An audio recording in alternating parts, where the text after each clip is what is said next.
Okay, well, thank you very much for giving me a time to be as moderator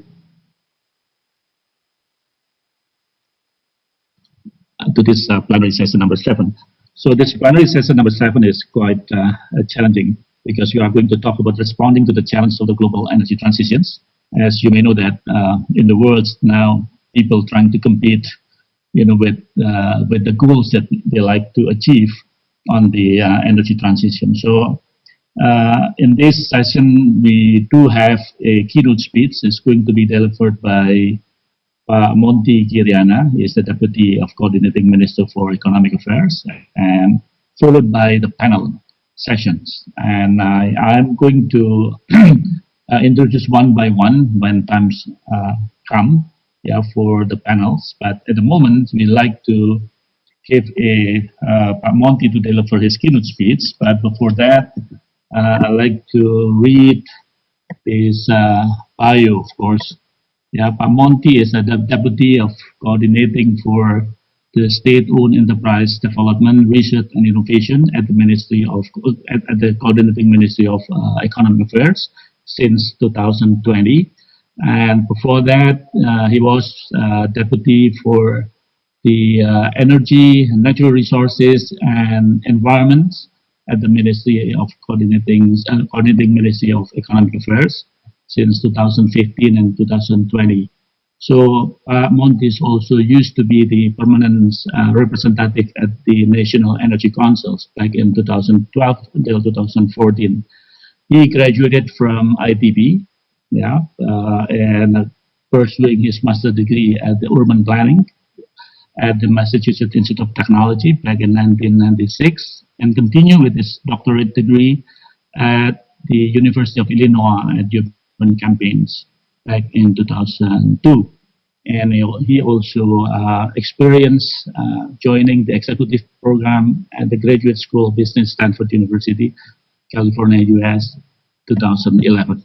So this Montty bio, so everyone probably has been known him for some times for the people who deal with the energy sector since he was part of the BUMN at the Planning Agency Office long back. So now I'd like to ask Pak Montty to deliver his keynote speech. Please, Pak Montty. Thank you. Thanks a lot. I appreciate Satya, Yudha. Can you hear me? Yeah, sure. Yeah. Hello? Yeah. Okay, I can hear you. Yeah. All right, thanks a lot. Appreciate it. The script was prepared in Bahasa, so I'll do in Bahasa then. If it's okay with you. Okay. Terima kasih. Yang terhormat Bapak Satya Yudha, tentunya sebagai anggota Dewan Energi Nasional dan sebagai moderator, Dirjen EBTKE, Dirjen Perindustrian, Direktur Utama Pertamina, PLN, perwakilan dari International Energy Agency, dan para hadirin sekalian. Tentu Pak Menko sangat senang mendapat undangan ini dan beliau sekarang sedang ada pertemuan lain sehingga kemudian mewakilkan kepada kami. Pertama-tama marilah kita panjatkan puji syukur bahwa dengan rahmat dan izinnya pada hari ini kita dapat hadir dalam session yang ke-7 ya kalau nggak salah. Ya. 7 dengan tema Responding to the Challenges of Global Energy Transition. Itu kami akan menyampaikan beberapa hal. Pertama bahwa memang kita mempunyai komitmen yang cukup kuat untuk mengurangi emisi gas rumah kaca 29% business as usual dan juga 41% dengan tentunya bantuan internasional. Dan ini kita sudah ratifikasi dalam kesepakatan Paris. Kesepakatan Paris ini sudah kita ratifikasi dalam Undang-Undang Nomor 16 Tahun 2016 tentang pengesahan Paris Agreement. Dan tentu kita melihat bahwa kontribusi energi sangat dibutuhkan untuk pencapaian target emisi gas rumah kaca ini, terutama dalam pemanfaatan energi baru dan terbarukan di samping tentunya energi efisiensi. Pemerintah kemudian sudah menetapkan melalui Kementerian ESDM kebijakan melalui Dewan Energi Nasional, kebijakan industri nasional, bahwa pemanfaatan energi bersih dalam pembaruan energi primer ini akan kira-kira sebesar 23%, lalu kemudian gas sebesar 22%, dan kemudian sisanya adalah upaya konservasi 11% pada tahun 2020. Bapak Ibu semua yang kami hormati, penurunan biaya pengembangan energi terbarukan tentu telah mendorong transisi energi ini secara lebih cepat ke arah energi bersih. Bahkan tidak itu saja, juga memberikan peluang investasi dan mendukung pertumbuhan hijau di Indonesia di masa-masa yang akan datang. Dan fenomena ini telah didukung oleh fakta secara global, di mana hampir lebih dari 2/3 investasi global akan ditujukan untuk teknologi energi bersih seperti PLTS, PLTB, dan tentu saja electricity storage. Bapak Ibu semua, ada 3 hal yang menjadi tren global yang kita cermati bersama. Pertama adalah tren dekarbonisasi yang mendorong pergeseran ke arah pemanfaatan listrik secara besar-besaran di semua lini. Kita lihat di sektor transportasi dengan electric vehicle, kita lihat di sektor utilitas dengan penggunaan pemanas listrik dari hidrogen dan lain sebagainya. Kedua, yang juga cukup penting adalah adanya tren global di mana proporsi energi listrik berbasis energi terbarukan semakin meningkat karena beberapa hal. Pak Montty, videonya tidak on, tidak kelihatan. Bisa tidak on ya? Iya. Wait.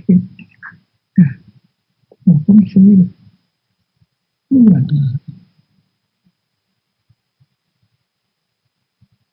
Disiplinalis.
Nah, sudah kelihatan.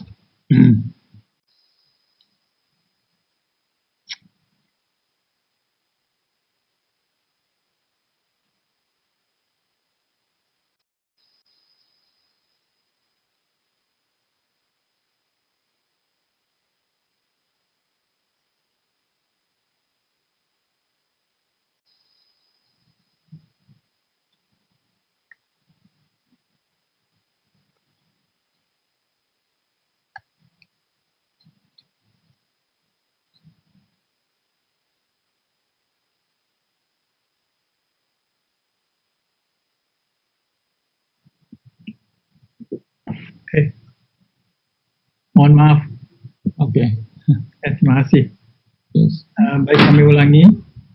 Beberapa hal yang menjadi tren global, ada 3 hal. Yang pertama adalah tren dekarbonisasi yang mendorong pergeseran ke arah pemanfaatan elektrisiti secara besar-besaran di semua lini, termasuk kendaraan listrik di sektor transportasi, dan juga termasuk pemanfaatan pemanas listrik dari hidrogen di sektor utilitas. Yang kedua, tren global yang kedua adalah proporsi pembangkitan listrik berbasis energi terbarukan yang terus meningkat, karena tentu saja karena biaya pengembangannya yang semakin murah, semakin lebih kompetitif. Dan terakhir yang kita lihat dari global trend adalah terjadinya lokasi pembangkit listrik mendekat kepada pengguna dengan adanya teknologi rooftop solar PV. 3 hal itu yang kemudian memberikan kesempatan kepada hampir di semua negara untuk memanfaatkan energi terbarukan secara masif. Bapak Ibu semua, global trend ini juga terjadi karena hampir semua negara semakin berkomitmen pada target dekarbonisasi yang lebih ambisius karena adanya besarnya tekanan internasional pada negara-negara untuk mengurangi emisi gas rumah kaca. Pemerintah Cina misalnya telah berkomitmen untuk mencapai net zero pada tahun 2060. Jepang dan juga Korea Selatan berkomitmen untuk menargetkan net zero emission pada tahun 2050. Bahkan kalau kita lihat di negara-negara Eropa, Uni Eropa merencanakan menerbitkan legislasi pada tahun ini untuk menerapkan mekanisme carbon border adjustment. Dengan carbon adjustment ini, Eropa akan mengenakan biaya tinggi bagi produk-produk impor yang masih menggunakan bahan bakar fosil, carbon footprint product. Bapak Ibu semua, dalam waktu yang tidak akan lama ini juga akses terhadap energi karbon rendah, akses terhadap energi rendah karbon di host countries akan menjadi penting dalam foreign direct investment. Banyak perusahaan multinasional saat ini mengadopsi target environmental sustainability yang lebih agresif. Beberapa investor asing besar di Indonesia seperti Honda, Toyota, dan Mitsui memiliki target net zero dalam waktu yang tidak lama. Sementara juga perusahaan-perusahaan dari Korea Selatan, Yudha menargetkan pengurangan emisi lebih dari 25%. Kita lihat Heineken juga berkomitmen untuk mengadopsi karbon netral pada tahun 2030. Nike akan memanfaatkan 100% renewable energy pada tahun 2025 dan Coca-Cola akan menargetkan zero emission pada tahun 2040. Saat ini kita akan semakin sulit juga memperoleh pendanaan dari Eropa atau AS untuk membiayai pembangkit listrik berbahan bakar fosil batubara. Bahkan pemerintah Inggris telah mengumumkan berakhirnya dukungan pembiayaan untuk proyek-proyek bahan bakar fosil di luar negeri sejak Desember tahun 2020 tahun lalu. China juga mulai mempertimbangkan bagaimana mengambil jalan tengah antara target peningkatan pemanfaatan energi bersih dalam negeri dengan pembiayaan berkelanjutan energi batubara di luar negeri. Bapak Ibu semua, yang buat Indonesia yang paling penting adalah transisi ini merupakan tantangan yang berat karena kita memiliki beberapa hal, misalnya batubara yang melimpah 149 miliar ton dan merupakan produsen batubara terbesar keempat di dunia, dan kita juga merupakan pengekspor batubara terbesar dengan lebih dari 120.000 ton. Bapak Ibu semua, tentu transisi yang cepat akan menimbulkan biaya tambahan dalam bentuk penghentian operasi aset existing dan hilangnya pekerjaan di sektor batubara. Namun di lain pihak, transisi yang lambat dapat mengakibatkan biaya ekonomi yang lebih tinggi, seperti hilangnya peluang di sektor-sektor hijau, emerging technologies, dan semakin sulitnya mengakses modal untuk pembangunan PLTU batubara. Bapak Ibu semua, komitmen kita untuk mendorong ekonomi hijau harus semakin kuat. Konsepsi ekonomi hijau ini mencakup semua sektor, namun ada beberapa sektor yang menurut kami harus diprioritaskan dalam mendapatkan pembiayaan, antara lain yang pertama adalah tentu sektor energi yang meliputi energi terbarukan, efisiensi energi hingga bahan bakar nabati atau biofuel. Yang kedua, transportasi ramah lingkungan khususnya kendaraan bermotor listrik, dan yang ketiga adalah pengelolaan sumber daya alam berkelanjutan yaitu pada sektor hutan, pertanian, perkebunan, dan perikanan serta pesisir dan laut. Bapak Ibu semua, salah satu upaya yang sangat inovatif adalah dengan dimulainya uji coba perdagangan karbon pada sektor ketenagalistrikan, khususnya pembangkit listrik tenaga uap. Pada bulan Maret tahun ini, tepatnya tanggal 17, Kementerian ESDM sudah meluncurkan uji coba sistem perdagangan emisi, Carbon Emission Trading System, dalam program Suboto Award tahun 2021. Dengan begitu akan mendorong efisiensi pada PLTU dan turunnya emisi karbon. Hal ini menunjukkan bahwa kita sudah cukup siap dalam mengembangkan perdagangan karbon domestik dan juga internasional. Bapak Ibu semua, akhir kata, perkenankan saya atas nama Menteri Perekonomian mengucapkan selamat mengikuti konferensi di sesi yang ke-7 ini, dan mudah-mudahan seluruh peserta dapat memberikan kontribusi pemikiran yang positif dan konstruktif dalam pengembangan energi terbarukan di Indonesia khususnya dan di Asia Tenggara maupun di internasional. Demikian Pak Moderator, terima kasih. Assalamualaikum warahmatullahi wabarakatuh. Waalaikumsalam warahmatullahi wabarakatuh. Okay, thank you Pak Montty on behalf of the Coordinating Minister of Economic Affairs for your keynote speech. It's quite inspiring and also become our guidance in the future from the government standpoint that we have to be able to adapt the global trend, in terms of using the renewable energy as a vehicle, and also we're trying to do as much as possible to build the power plant close to the users. So that is, I think, guidance from the government is quite clear in here because of the international pressure. With China set the target 2050, South Korea 2050, Japan is also 2050, and it may impact to the foreign direct investment as well.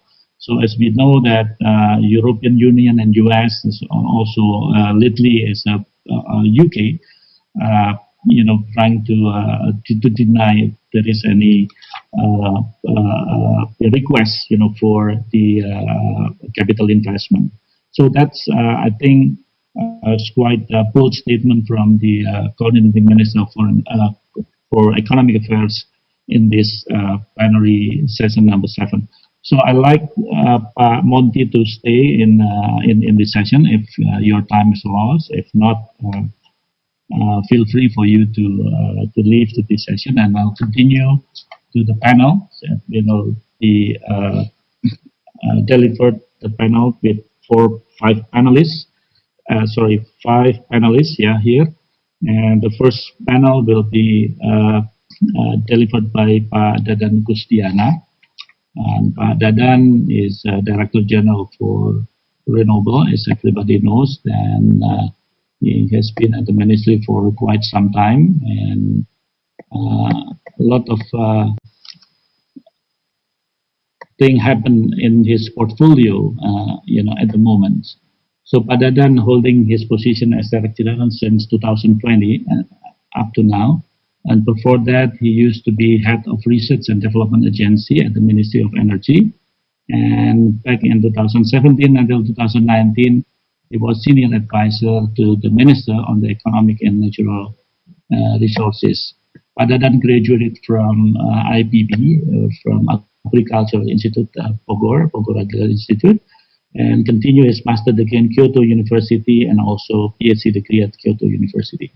I think without further ado, I'd like Dadan to present his presentations this evening. Dadan, please. Thank you, terima kasih Pak Satya Yudha. Thank you for inviting me here. I'm in the DG of Renewable Energy for the session. Well, as mentioned by Pak Yudha, it's a little bit challenging. In terms of issue and also in terms of time, So let me share some slides, Pak Yudha, some slides. I prepare 5 or 6 slides as the background for the discussion probably. So as being asked by the organizer, that my topic would be regulatory frameworks for Indonesia's energy transition. So I would like to start next by again providing all of the participants with the information of Indonesia NDG and renewable energy development target. 38% of the target of NDC is expected being contributed by energy sector. If we put 29%, so the volume would be 314 million metric ton of CO2 equivalent. And this number is then contributed to many subsectors coming from renewable energy, energy efficiency, from the use of clean fuel, as well as also from the reclamation of the mining. So in total, then in 2030, we have to contribute by reduction of greenhouse gas by 314 million tons. This is huge number actually, but so far since 2017 up to last year 2020, yes, we have the roadmap, and this roadmap is consolidated by the coordinator of the NDC, by the Ministry of Environment, and from time to time, I think the realization were good. It is still in the position of hitting with the target, and even last year we can exceed the target. The target was 58 million ton, and our realization was 64 million metric ton. And those, as I mentioned, it will be from renewable energy implementation and also from the energy efficiency. So then we have to add more for renewable energy, and also we have to add more the target realization from the energy efficiency. Let me show you with the target of the renewable energy. From the our green national strategy up to 2035. So we are targeting to have 26% in 2025 and then increase to be 31% later on in 2030 and 2035 here. This will be from the solar, of course. We have put our priority to have more solar in the beginning, and also to support more for geothermal. We are the country with the second largest of the geothermal resources. We are also the country from in the agriculture-based economic activities and also located in the tropical region. So we are having a good potential for bioenergy. Hydro, I think this kind of renewable energy has been served for a long time, and we are targeting and we put also in our planning to have more hydropower for on-grid implementation. From our calculation, that that the peak will be in terms of the CO2 emission, then we are trying to have the peak at somewhere around 2040 and to reach net zero in 2060. From now, I would like to mention to you how the regulatory framework and also our incentive and other toward the green energy implementation. We have 3 laws already. We have law on energy, we have law on geothermal, and we have law on job creation. Actually, we have another law on nuclear actually here. We have the other 3 government regulation, in particular to support the geothermal implementation, and also very specifically the one that being the topic for this forum. We have government regulation on energy conservation, and this regulation now is being revised.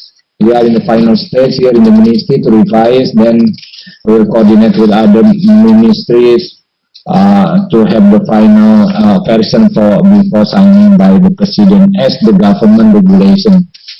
So we put the same attention for both renewable energy as well as also into the energy efficiency program. We have another 3 presidential regulation. This is in particular dealing with biofuel from palm oil, and also how to convert waste to electricity, and the other are in relation with the solar implementation. Those are the existing actual regulation and providing the reference, providing the guidance, as well as also the mechanism for the renewable energy and energy efficiency. Now we have some regulation also under the preparation, under the discussion. The first is law on renewable energy. This is actually initiative from the parliament. The government is awaiting the final submission from the parliament, and we are in the close discussion with parliament also to have the informal discussion, to have to see the draft during the seminar, the discussion that has been conducted so far in many times, and soon to have probably we will this is regulation in relation with carbon pricing, with carbon economy. Montty just mentioned that we just launched the trial for the cap and trade for coal power plant. So this is also the basis of that kind of implementation. So I believe that this presidential regulation will serve and also will provide more opportunities for energy efficiency as well as for renewable energy. And the one that is being weighted by the stakeholder is the presidential regulation on tariff for renewable energy.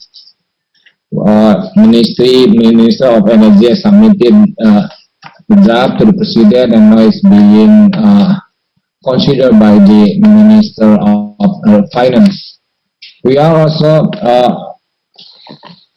trying to revise the regulation on solar rooftop. This is actually Minister of Energy and Resources regulation. So we will provide more incentive as well as also simplifying the process, and also in the same time enhancing the reliability of the rooftop itself. So we just in final discussion with the minister this morning, and I believe that this will providing the stakeholders, the household, the industries to have more initiative on having the clean energy by themselves. We work together with other ministries to do the synergy, for example, for hydropower plant. In particular, the permit relating to the water resource law, water fee, and also distribution and land provision. We just had the issuance from the Ministry of Public Works for the project in Cirata, 145 megawatt of solar floating power plant. Next. And we talk about incentive, funding, and other aspects for clean energy. Of course, it has been in some development also through the public-private partnership in addition to the private development. We have also a joint venture and also some budget coming from the state or regional budget to speed up, to provide the access of the renewable energy for the society. In particular for the geothermal, I think regarding the incentive, almost any kind of incentive for geothermal has been available. Now the government also put the budget into the exploration. So exploration drilling coming from the state budget by this year, and also the incentive coming also from the Ministry of Finance through the PTSNE. This is the geothermal sector infrastructure financing, geothermal exploration upstream development project, and also geothermal resource risk mitigation. All are intended to reduce the risk during the exploration. So by this, then we will have the good economic price and also cost for the electricity coming from geothermal. And regarding the incentives, these are the incentive actually has been available since 10 or 15 years ago for some, and some are revised. For example, for mini tax holiday, this is quite new, but for other, for import import duty facilitation, I think it has been available since many years ago. So we put almost any possible fiscal incentive into the implementation to support the renewable energy as well as also the energy efficiency. Next. So I think later on PLN will have also the update on the electricity. We know that now we are in the situation of excess supply. So we do some strategies to increase the share of renewable energy, even though the capacity is more than enough.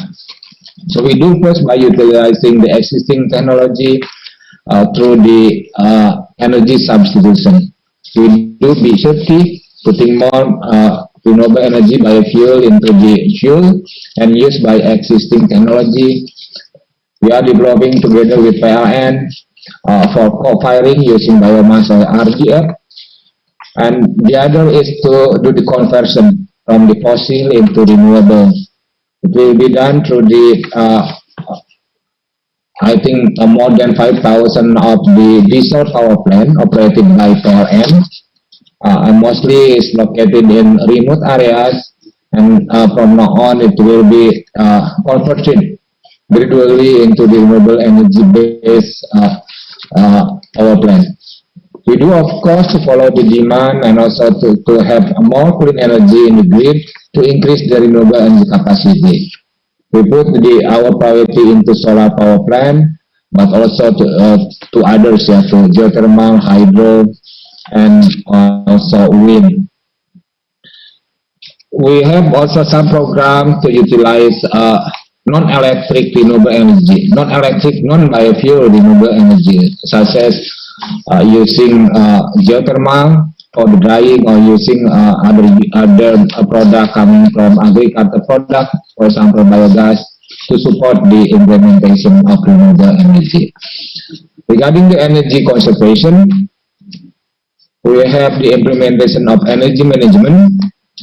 We make standardization and labeling of energy saving level. This is for some equipment in household, building, and also industries. I think it has been supported very much also by Maskeei. Implementation of energy saving technology and business. We try to encourage the role of ESCO. That's why we do revision of the government regulation on energy efficiency. We have annual awareness and awards to invite more good implementation of energy efficiency coming from industry, building, and also from the government sectors. Next. So we do renewable energy. We put more activities, program of energy efficiency, but I think that's not enough for us toward the net zero emission. We have to add more. We have to add CCUS for something, for sometimes. I mean, if we will still use the fossil fuel, we need smart energy, we need smart grid, we need of course the implementation of electric vehicle. We do also now considering to have nuclear also on the grid, and trying also to introduce the hydrogen and battery for the storage. So by this, I think we can go toward the net zero emission, and also by optimizing all our resources, in particular for renewable energy. I think that's all, Pak Satya, from our side as the perspective, or also the framework of our regulatory in terms of energy transition. Thank you. Okay, thank you. Thank you, Pak Dadan. It's quite insightful from your presentation. You touched is a very important one, because of we knew that Indonesia is also now in the stage of developing the scenario for the energy transitions. We're trying to compile all the information and strategy from multi-sectors, from the Ministry of Energy, from the forestry and ministries, as well as from the national planning, so all the sectors, trying to gather together where the appropriate target that we are going to go. So I think this is quite insightful, and we'd like to have a feedback and also probably question and answer later on. So please stay with us, Pak Dadan, and I do believe with the new regulation coming up, the renewable bills that now being discussed internally within the parliament, since later on will be formally discussed between the government and the parliament. It is quite progressing, I guess. And also you lay down the energy transition strategy, from fossil fuel. We still honor the fossil fuel somehow, with the implementation of the technology, with trying to reduce the emissions because of our commitment on the Paris Agreement, where the energy sector is occupy around 38%, and the rest of it is from waste, from the industry sectors, from agriculture, and also land use and land use change, and also forestry. I think that's quite clear from us here. So hopefully that there will be another thoughts, from another panelist. So that's why I invite Ibu Melanie Slade to, to present your presentations. Very much focus on the energy efficiency. But actually, I like you to say more because of IEA has been declared for net zero emission by 2050, even earlier than what Pak Dadan just mentioned. Okay, please, Melanie. Thank you. I believe the organisers have my slides, so if they could start to show them, that would be great. Thank you. And maybe I'll just make a start anyway whilst they're being sorted out. So I'm talking about energy efficiency opportunities in the context of the clean energy transitions. And it was great to hear Pak Dadan's comments about energy efficiency. Of course, we believe energy efficiency is the first fuel. So we need energy efficiency to come first so that we can make sure that any clean energy transition is affordable and open to all. So clean energy transitions just shouldn't be a choice for the wealthy. They should be something that's accessible to everybody. Are the slides on their way?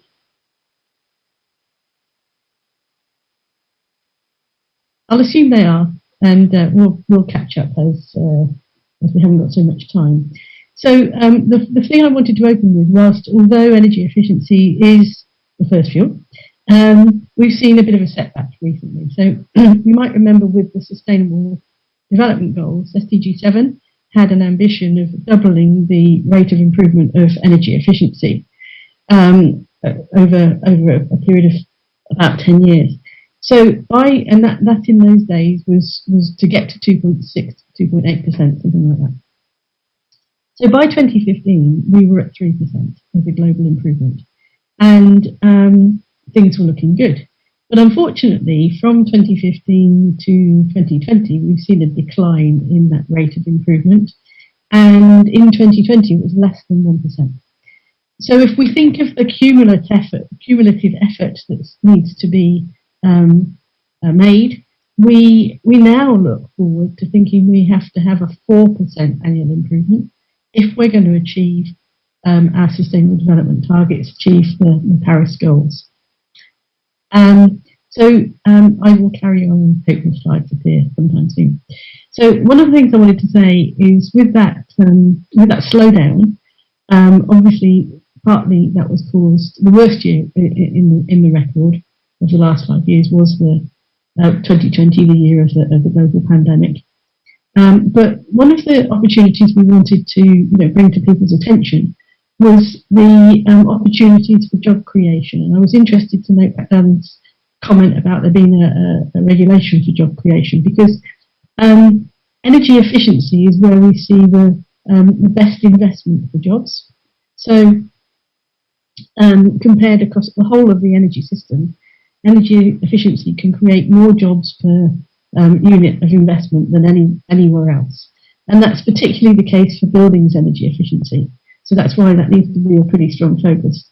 We see that something like 15 jobs per $1 million of investment can be achieved through energy efficiency, compared with around 5 for some of the renewables technologies, except solar PV, which is also very high at about 12. So really important to note also that these are long-term jobs, they're good quality jobs, they're local jobs. So if Indonesia is looking at investments that will help sustainable recovery, energy efficiency in buildings is a key place to look. There is potential for Indonesia to improve energy efficiency in transport, in buildings, in industry, across the board. But what we've seen globally is if you don't have strong policy in place, you don't get those improvements. Even though they are well proven, we're talking about technologies available today, we're not talking about new investments in innovation, we're talking about buying the best or using the best processes that we already know about. So that's a really important point to make.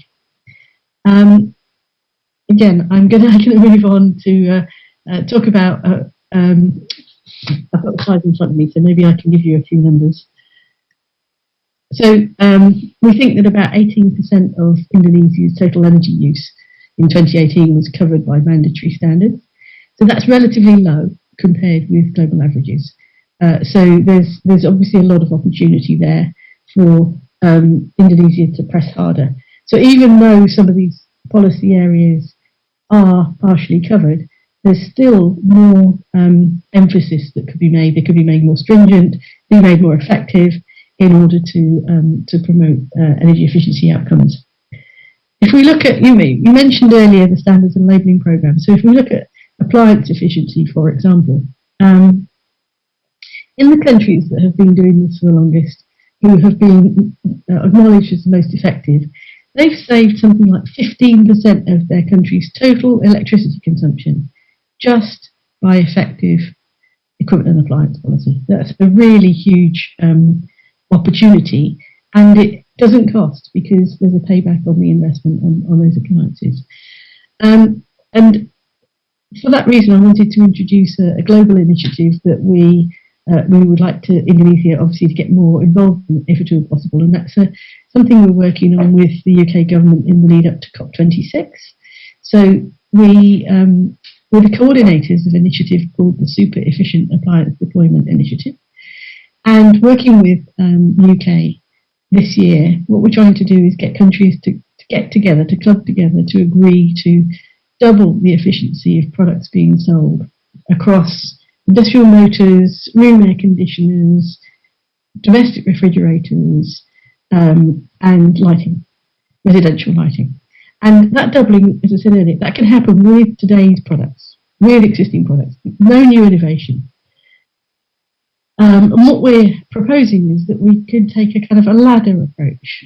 So if there's a series of steps, this is difficult to explain without the slide, sorry, but with the steps on this ladder, you can imagine countries choosing which steps are most appropriate to their economies, and then publishing their plans for how they're going to climb that ladder over the next 10 years. And in that period, we should be able to, through working together, see convergence on the appliance efficiency, the efficiency, as we work together. We know this is possible because we've got the data to show what's being used in the world across the product categories. We know that the average purchase decisions are being made are relatively low compared with what's out there. Thank you. Could you go to slide 11, please?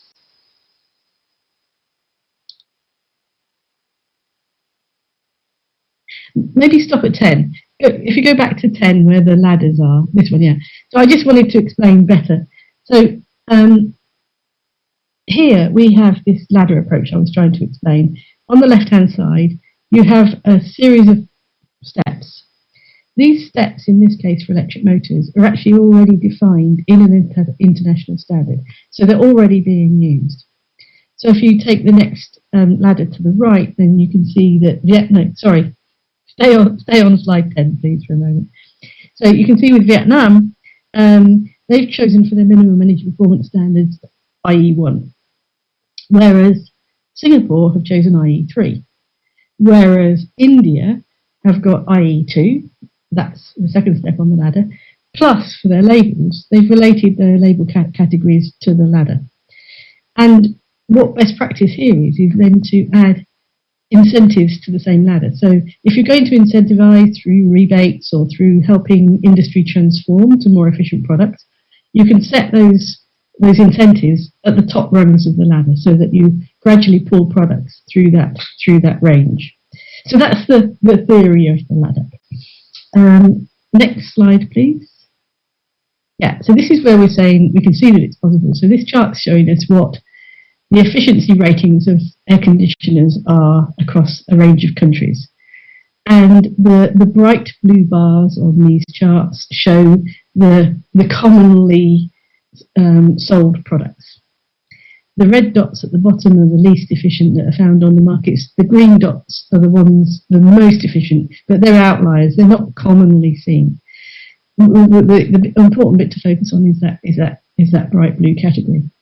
And then if you see the sort of the blue dot, that's saying what the average purchase is. And you can see the average purchase is very low compared to what's actually already available on those markets.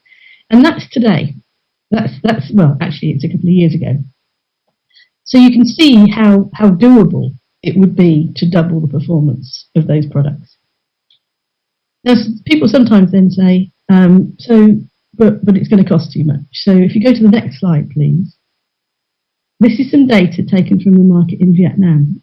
And on the left-hand side, we've got a plot of the performance of a range of products available on the market. And along the bottom, you've got an efficiency index. It doesn't matter what it is, it's just efficiency is rising as you go from left to right. And then on the left-hand side, you've got price. So that you can see, if you take, let's take halfway across here, take 5, an efficiency index of 5, you can see that you can pay 3 times the same price for a certain product. So you can either spend, say, about $300 on it, or you can spend about $1,100 on the same product. So that tells us that price doesn't have to matter. You can get efficient products. Now, we've done this analysis for Indonesia as well, and the same thing applies. The other thing that's interesting in Indonesia is that we've often been told that you can't do it because it would prejudice against Indonesian manufacturers. But we can see through a similar analysis that Indonesian manufacturers don't make the least efficient products. They make a range from less good to better. So it's not true to say that if you had more demanding standards, then you would automatically raise costs. It's not borne out by facts. Next slide, please. Another thing I would kind of like to point out for these 4 products that we're focusing on at the moment is how important they are to trade. And so this is an opportunity for Indonesian manufacturers to become part of the kind of global trade for these products. So you can see Thailand on here, particularly in terms of air conditioners. They've become the 2nd largest manufacturer of air conditioners. And yet, 10 years ago, probably, they wouldn't have appeared on here. They're a great example of a neighbour who's been able to actually create an industry for globally traded products using energy efficiency standards as a distinguishing factor. So what I'm just trying to demonstrate here is that Indonesia could have more ambitious standards and could become more involved in the international trade of products by having those more efficient products that other countries are wanting to buy. So just to my last slide then, if I may, I just wanted to highlight, in terms of opportunities, one product, one idea for each of the main sectors. So next slide, please.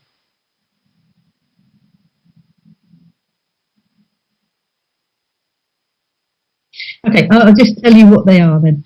So for industry, so as Dadan said, you've already got a program for energy auditing. We have been working with EBTKE on doing an improvement of the industrial reporting system, which is collecting data now from the big industries, the big energy users. It's now collecting that data in a way that can be analysed so that you can see what the most important sectors are and what the most important measures are.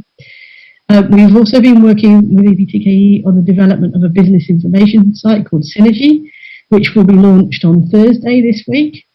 And that shows industry how they can save energy. It shows what measures they can take. So my request for Indonesia and industry would be to add to this package that you already have an incentive. Design an incentive mechanism that encourages industry to save energy.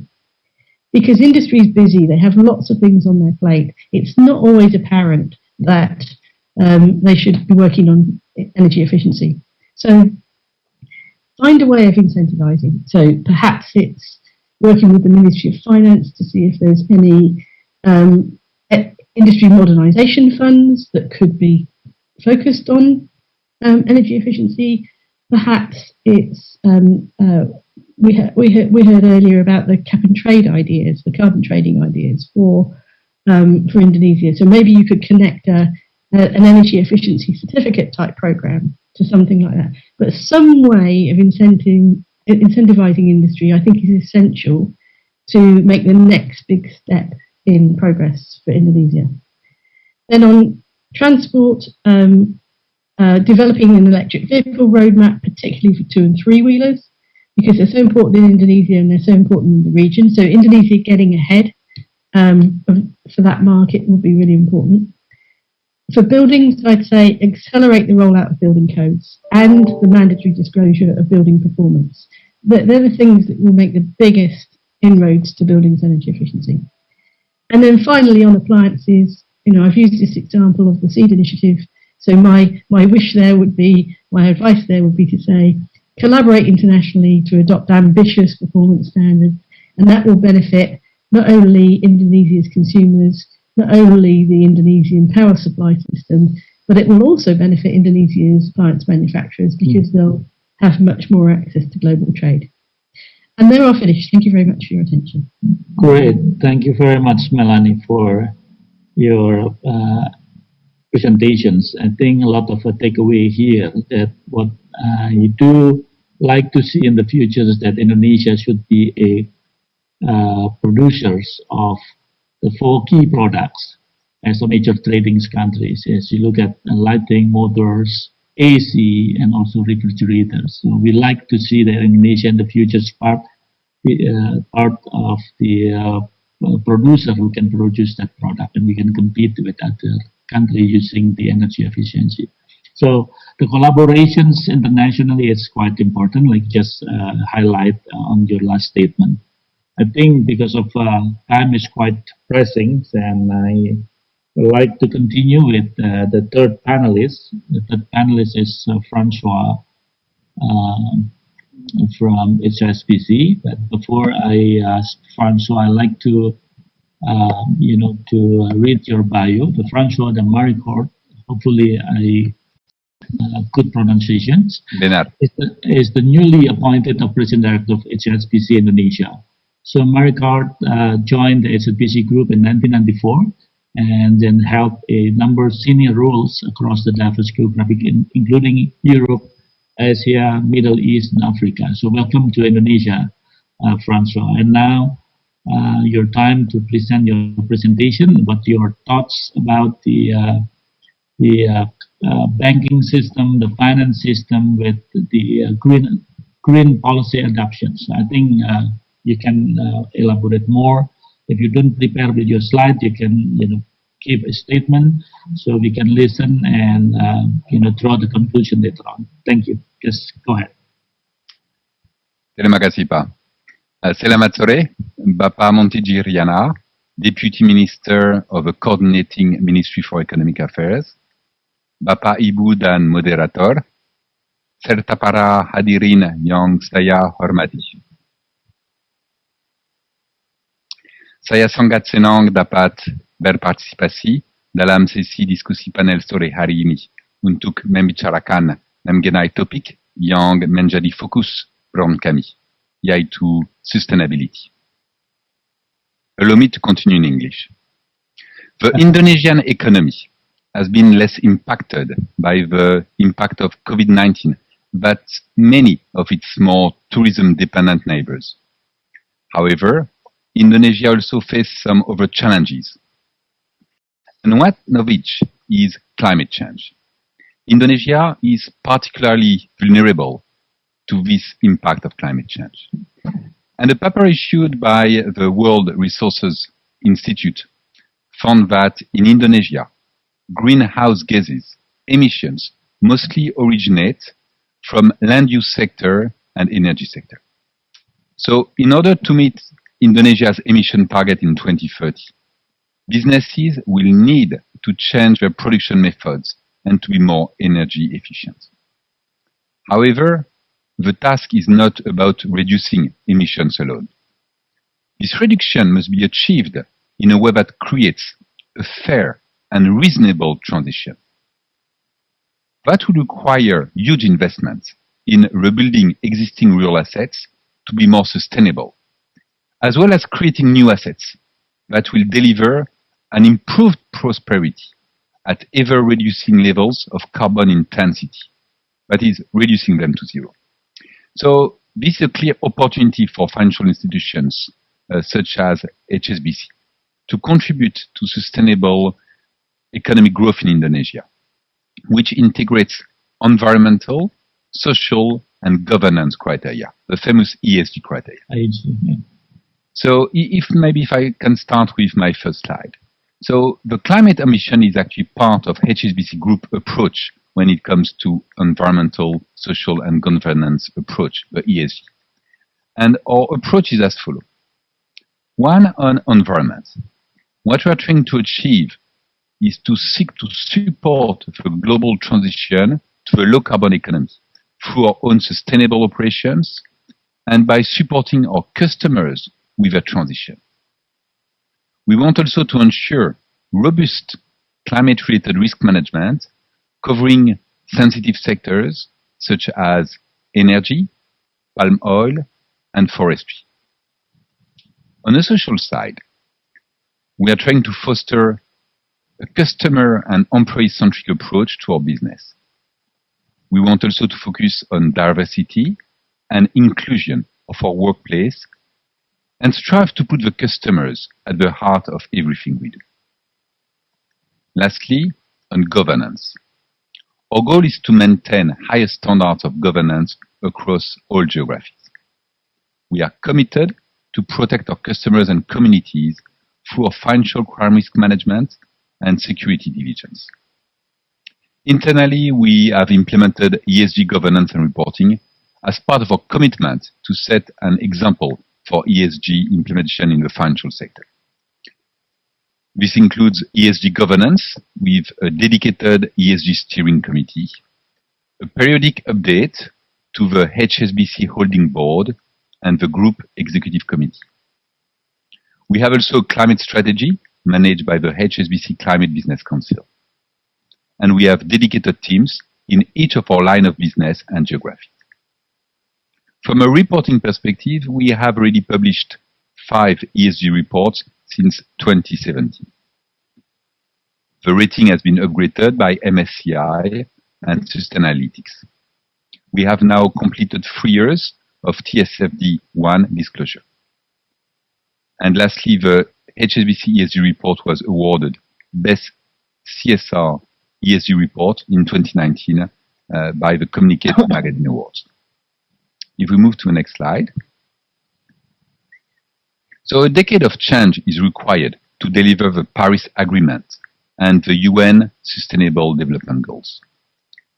According to the Intergovernmental Panel on Climate Change, also known as IPCC, there is a finite budget remaining for additional emissions in order to limit the average global temperature increase to within a global level.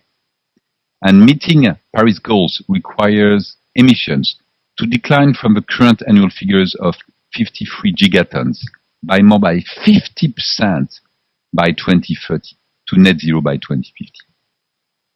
However, the task is not just about reducing emissions. Meeting the Paris goals must be done in a way that creates also a just transition. This transition will require huge investments in rebuilding existing real assets to be more sustainable. So the challenge is huge, and few places face a greater challenge than Asia. Asia represents more than 50% of the global population and hosts 15 of the 20 global cities most vulnerable to rising sea levels, including in Indonesia. We have seen the economic and social impacts of climate change in some extreme weather events that can jeopardize long-term food security, especially in India, China, and Southeast Asia. And Asia is where the biggest financing gaps exist, with a total regional investment demand estimated at $66 trillion. So meeting this challenge cannot be the task of governments alone. It does require a collaborative approach with the private sector working hand in hand with governments.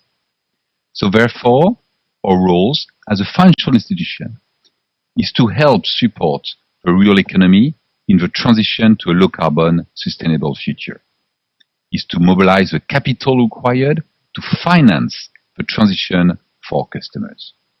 Is to help developed and developing countries to address climate change while achieving prosperity and economic development. And lastly, it's to help manage the future risk of climate change for financial system and society at large, enabling a just transition. If we move to the next slide. So, how do we approach it? At HSBC, we aim to lead the transition to a sustainable future by aligning our financed emissions to net zero by 2050 and our own operations to net zero by 2030. We use a three-pronged approach in supporting the reduction of carbon emissions by setting net zero ambitions, by supporting customers' transformation, and by developing a financial service environment that creates and accelerates sustainable investments. We have net zero ambitions for ourselves. We have made a commitment to reach net zero in our own operations and supply chain by 2030 and across our portfolio by 2050. We do this by aligning our strategy with the Paris Agreement, using the Paris Agreement Capital Transition Assessment Tool, which is a very important tool to assess the impact. Make some regular disclosures to communicate our progress, and by collaborating to establish globally consistent standards for financed emissions and carbon offsets. We are also supporting our customers' transformation. For customers, our ambition is to provide up to $1 trillion of financing and investment for this purpose over the next 10 years. Our focus is on dialogue. We want to understand the strategic challenges our clients face and work with them as they consider the transition from their perspective. Really, the challenge is in extending this dialogue deeper into our portfolio. The most important thing we can do for customers is increasing our portfolio of transition finance solutions to help enable even the most heavy emitting sectors to progressively decarbonize. So we are working on unlocking the next generation of climate solutions. And as part of our commitment, we have recently launched a philanthropic program to donate $100 million to scale climate innovation ventures, renewable energy, and nature-based solutions between now and 2025. And this is a partnership with WRI and WWF. In Indonesia, this program focuses on fostering dialogues and sharing best practices on energy transition and developing nature-based solutions. Secondly, we are building one of the world's largest natural capital manager to mainstream natural capital as an asset class and invest in activities that preserve, protect, and enhance nature over the long term. For this purpose, we have created a joint venture called HSBC Pollination Climate Asset Management. We have set up a dedicated unit and tailored some proposition to support clean tech innovation companies with a target of $100 million of investments in clean tech within our technology venture debt fund. We want to help transform sustainable infrastructure into a global asset class and create a pipeline of bankable projects leading to finance accelerating the Sustainable Transition Infrastructure Initiative to drive investments in sustainable infrastructure. Next slide, please. So at HSBC, we believe that our approach set a leading standard for the financial service sector, as it collectively works to tackle climate change, and crucially, recognizes the importance of working in partnership with our customers and on their transition. So we have launched a large number of award-winning products, and we are really proud to have won some recognition as an industry leader for these efforts, including being named the world's best bank for sustainable financed by Euromoney magazine for 2 consecutive years. We are really delighted to receive the Central Banking's Climate Initiative Award for helping central banks transition to a lower carbon economy. And this award is a huge credit to our work and recognize our role with regulators and reserve managers in developing climate risk standards and strategies. In addition to these achievements, in terms of product and awards, in Indonesia, we were honored to support the government of Indonesia on their first green bond in 2018. And we acted as a sole green advisor for the country. We are also privileged to be the only consistent green advisor for the government in the last 3 years for its green sukuk issuance. Recently, we supported the government of Indonesia on the issuance of the longest tenor green sukuk to date. The Republic of Indonesia priced a 30-year green sukuk as part of a triple tranche deal, which raised $3 billion. The funds from this deal, on which we were a joint bank and joint green structuring advisor, these proceeds will support eligible green projects under the government green sukuk framework. Next slide, please. So, in summary, the transition to a low-carbon, sustainable future represents one of the biggest opportunities and risks for the global economy and society at large. A decade of change is required to deliver the Paris Agreement and the UN Sustainable Development Goals. And the COVID-19 should accelerate this transition. The financial service sector has an important role to play to help enable the transition of a real economy, help countries address climate change while achieving prosperity and manage future climate risk. At HSBC, we aim to lead the transition to a sustainable future by aligning our finance emission to net zero by 2050 and our own operations to net zero by 2030. We seek to support our customers with up to $1 trillion over the next 10 years in financing and investment and unlock the next generation of climate solutions. So we don't have all the answers, but we believe we have a scale and reach to deliver change. We seek to work with our customers, policymakers, regulators, and the financial system at large to really help to change the wider economy. So that's why we are here today, to find opportunities to work with private sectors, government, NGOs, to build a more sustainable prosperity for Indonesia. Terima kasih. Great. Thank you very much, Francois, for your thoroughly presentations. Because of the HSBC is recognized from the way you presented that financial service sector is playing an important role to enable the transition of the real economy and help country address climate change while achieving prosperity and manage future climate risks. I think that's quite an important statement. And we know that HSBC is leading on the transition to the low carbon economy and also the mobilization of sustainable finance. And you put into 3-part plan, from becoming a net zero bank, which is wonderful, and supporting the customers and also unlocking new climate solutions. It's shown here that the commitment of HSBC to deliver the Paris Agreement and also the UN Sustainable Development Goals. I think that's, I can summarize a little bit what you just mentioned to the audience, and would like to invite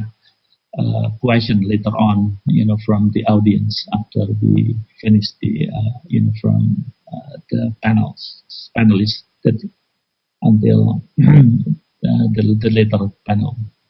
Okay, and now I'd like to invite Haryadi from PLN, to be the next panel. And before that, I also like to read his bio. if I do have here. So, Pak Haryadi is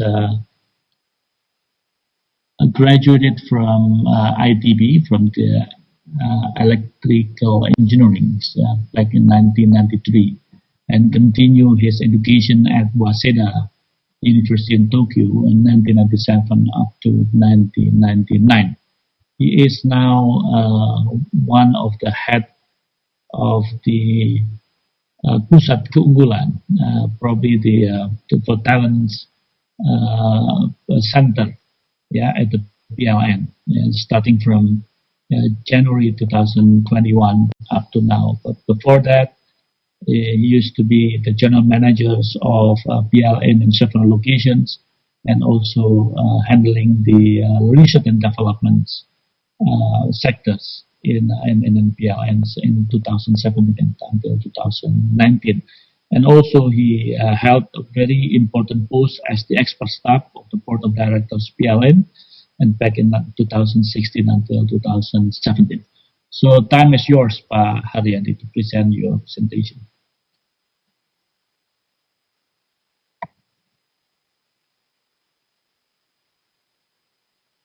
Pak Haryadi.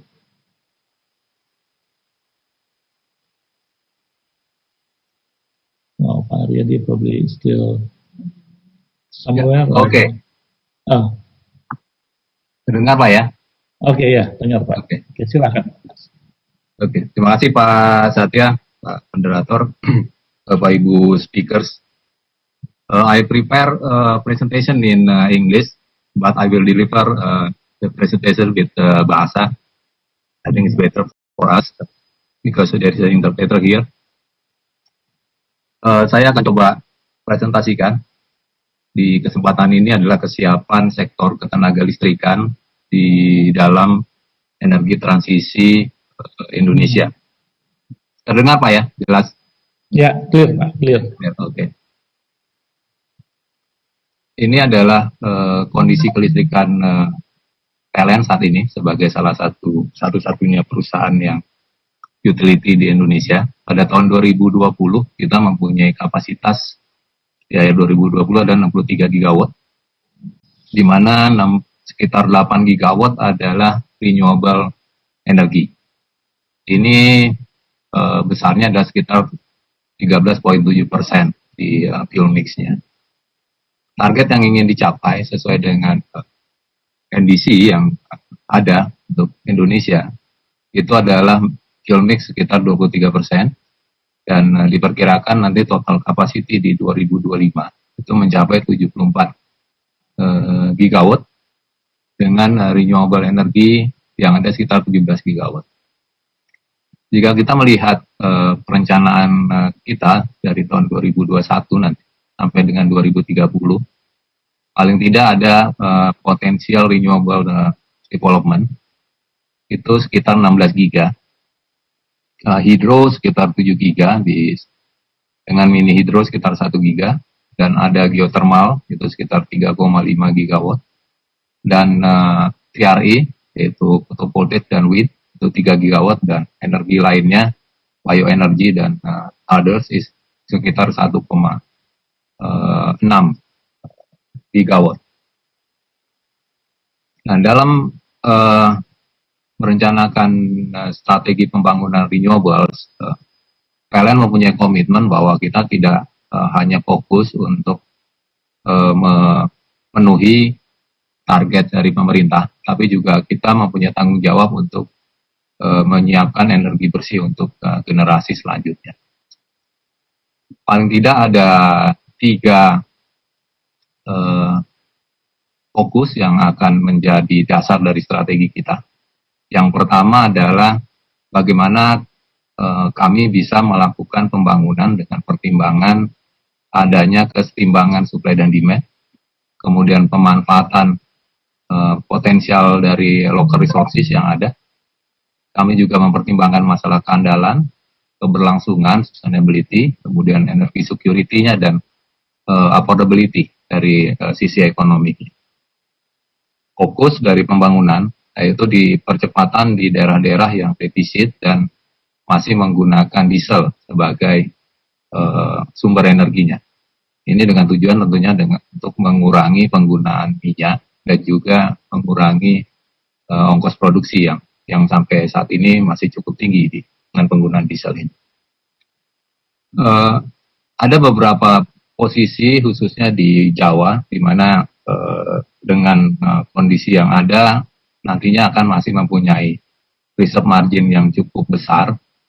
Nah, ini dalam nanti untuk memberi ruang dalam pembangunan renewable energy khususnya di daerah yang mempunyai reserve margin tinggi, kami membutuhkan bantuan juga dari pemerintah dan juga stakeholder untuk bisa meningkatkan penggunaan energi lebih lanjut khususnya di sektor industri, sehingga ruang untuk masuknya renewable energy yang tidak menghit affordability baik itu dari pemerintah maupun dari masyarakat itu bisa terpenuhi. PLN sudah coba melakukan beberapa simulasi mengenai energi transisi untuk menuju karbon netral di tahun 2060. Kami melihat bahwa dengan adanya perkembangan teknologi renewables di 10 tahun terakhir yang cukup pesat, termasuk juga teknologi storage, kami melihat mempunyai visi bahwa pada 15-20 tahun mendatang itu teknologi storage khususnya sudah mampu semakin kompetitif dan semakin efisien sehingga bisa digunakan untuk menjadikan photovoltaic renewable power plant yang ada saat ini, yaitu photovoltaic dan wind yang majority itu bisa menjadi baseload, bukan hanya sebagai intermittent yang saat ini jika ingin dijadikan baseload masih cukup mahal dengan masih mahalnya storage. Untuk itu kita melakukan staging di mana komitmen PLN dalam melakukan energy transition carbon netral di 2060 itu akan dimulai dengan komitmen kita untuk memenuhi 23% di 2025. Ini juga dengan mulai kita melakukan perencanaan ulang terhadap rencana-rencana pembangkit PLTU yang yang masih ada di dalam perencanaan RUPTL kita, itu sudah kita mulai nanti gantikan mulai tahun 2025 dengan renewable energy sekitar 1,1 gigawatt. Kemudian dengan tadi semakin murah dan kompetitifnya storage dan juga teknologi-teknologi lain di sisi renewables, dan juga sudah mulai masuk masa pensiunnya beberapa PLTU tua kami yang maka mulai dilakukan retirement untuk PLTU di stage 1 di tahun 2030 itu sekitar 1 gigawatt. Kemudian dilanjutkan secara bertahap ada PLTU subkritikal juga di stage 2 sekitar 9 gigawatt di tahun 2035. Kemudian pada tahun 2040 bersamaan juga dengan mulai berakhirnya beberapa kontrak-kontrak IPP yang memasuki masa berakhir kontrak, maka juga dengan mulai murahnya tadi teknologi-teknologi yang ada, kita melakukan retirement lanjutan di pembangkit PLTU superkritikal. Nah, ini sekitar 10 gigawatt dari catatan kami yang mungkin nanti bisa diistirahatkan. Dan dalam periode 2045 sampai dengan 2055 ini secara gradually juga akan disesuaikan dengan waktu berakhirnya kontrak-kontrak IPP.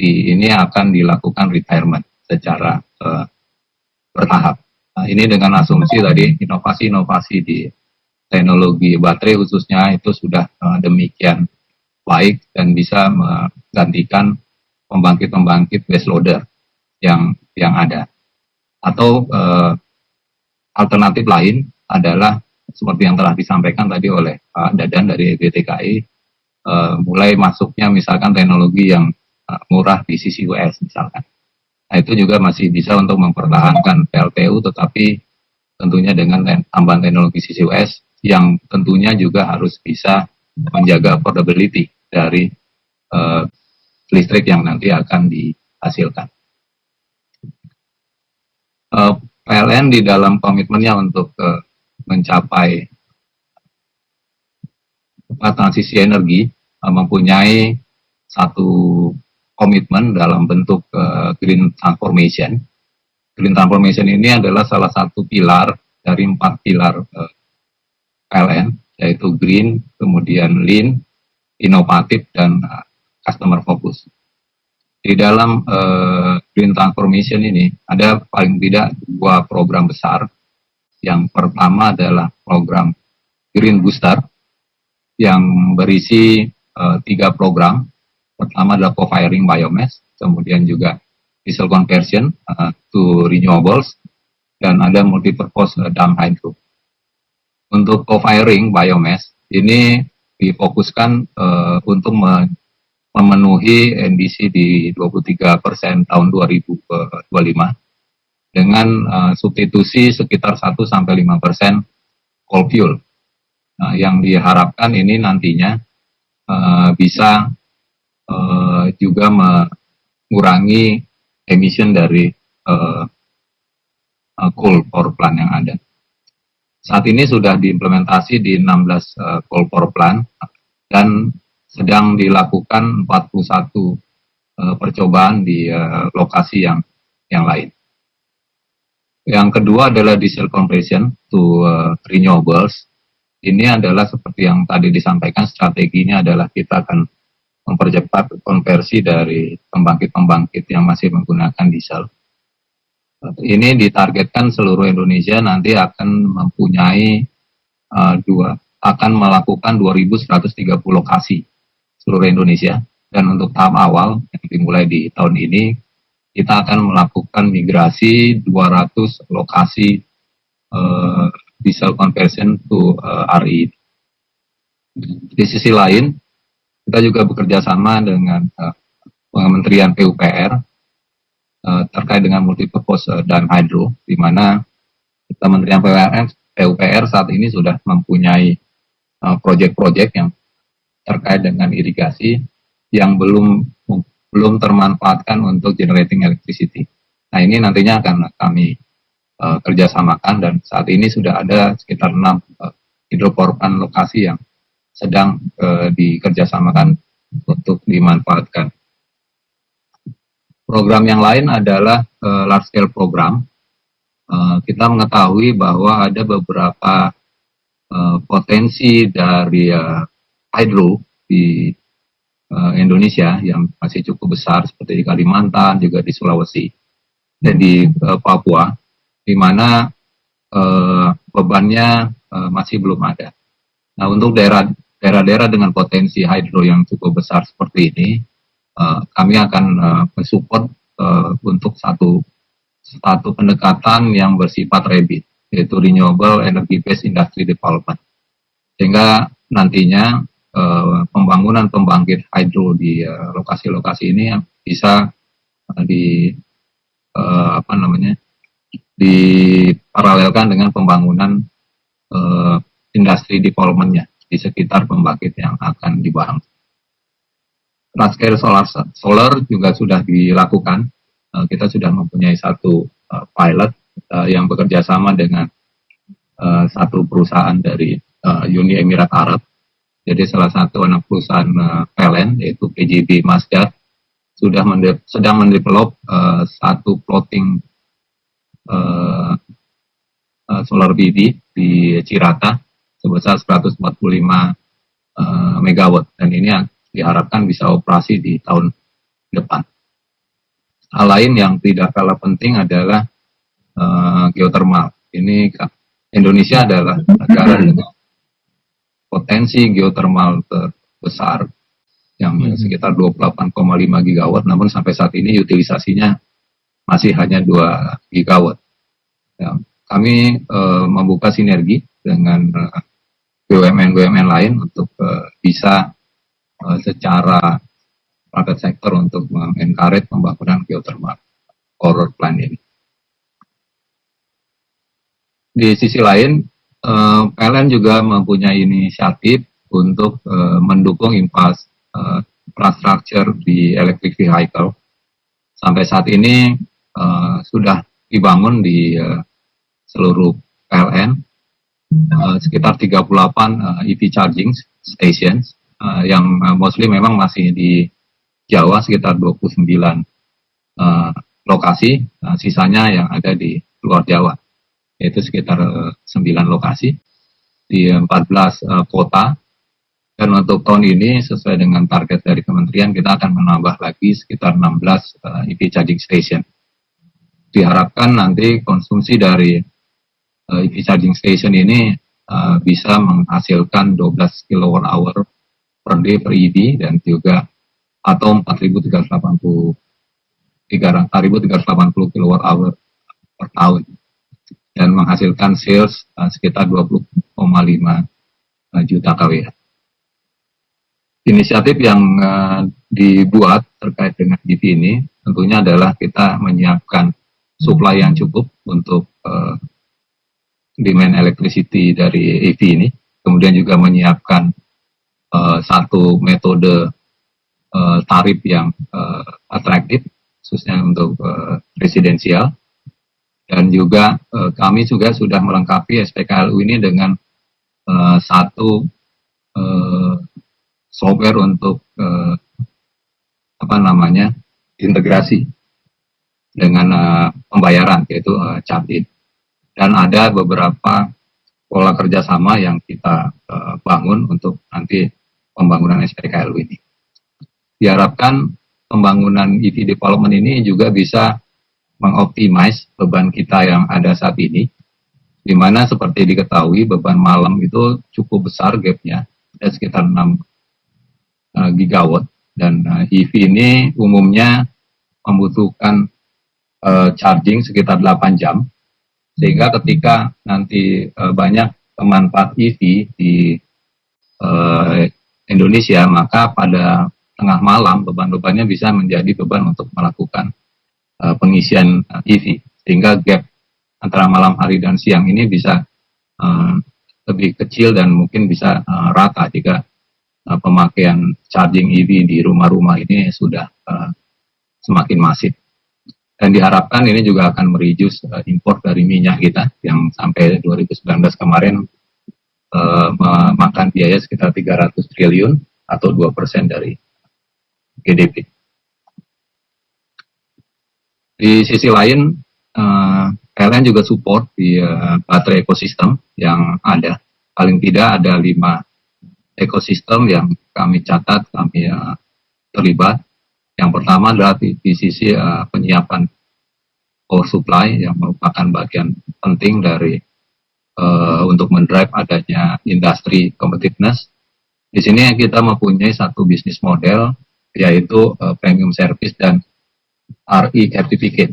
Sampai saat ini kita sudah punya layanan untuk RE certificate yang dimulai di 14 Agustus 2020 dan sudah ada 1.285 konsumen yang memakai RE certificate ini.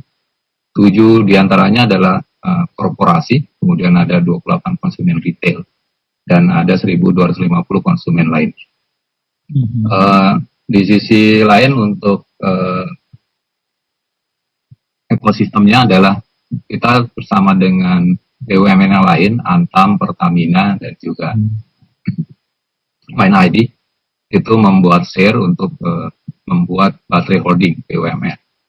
Dan ini juga nanti menjadi satu kerjasama dalam membuat energi storage system yang nantinya akan mensupport juga proses transisi energi yang ada.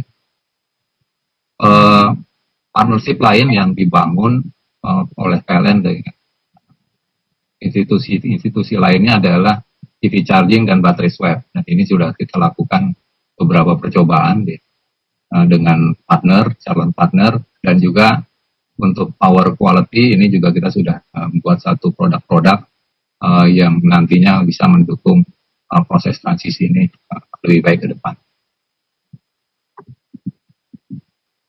Dalam execution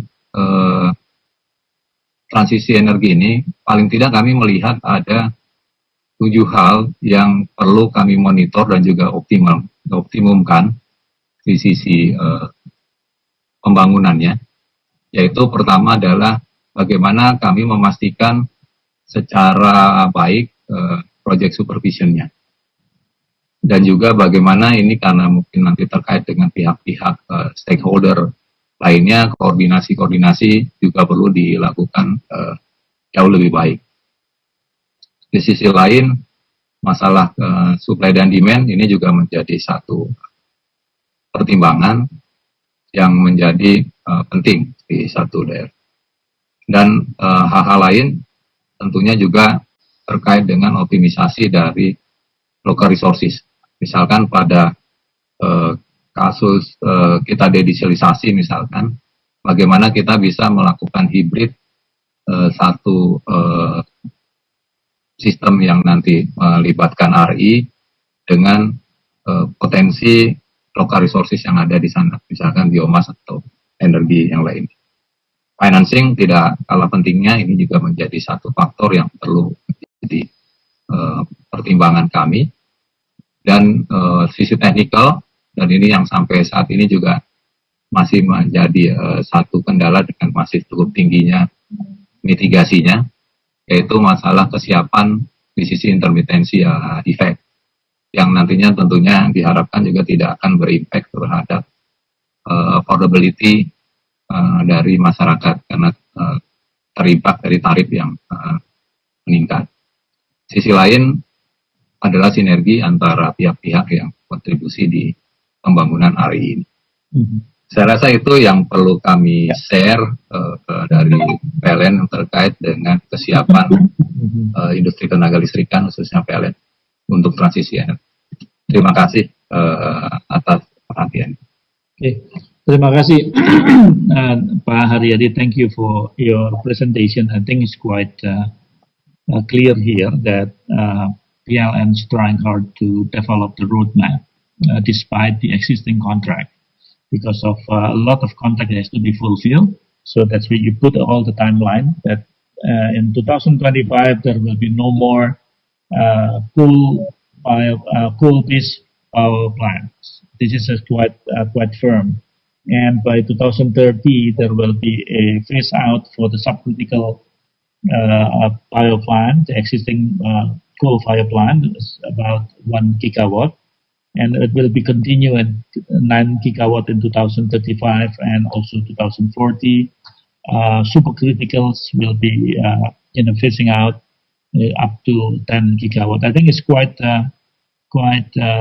good in terms of the intention of PLN trying to phase out the coal-based power plant. Even though there will be a challenge, I don't want to raise it here, but at least there is a good intention from PLN to overcome with the commitment of Paris Agreement. So we also here lay down the strategy of the renewable energy developments, and also the potential of developing the local battery manufacturers in Indonesia, because the battery is quite important to anticipate the intermittent of the renewable energy. Even though I have a note here that regarding the electric vehicle, the ratio of the SPKLU, the charging station at the moment is 1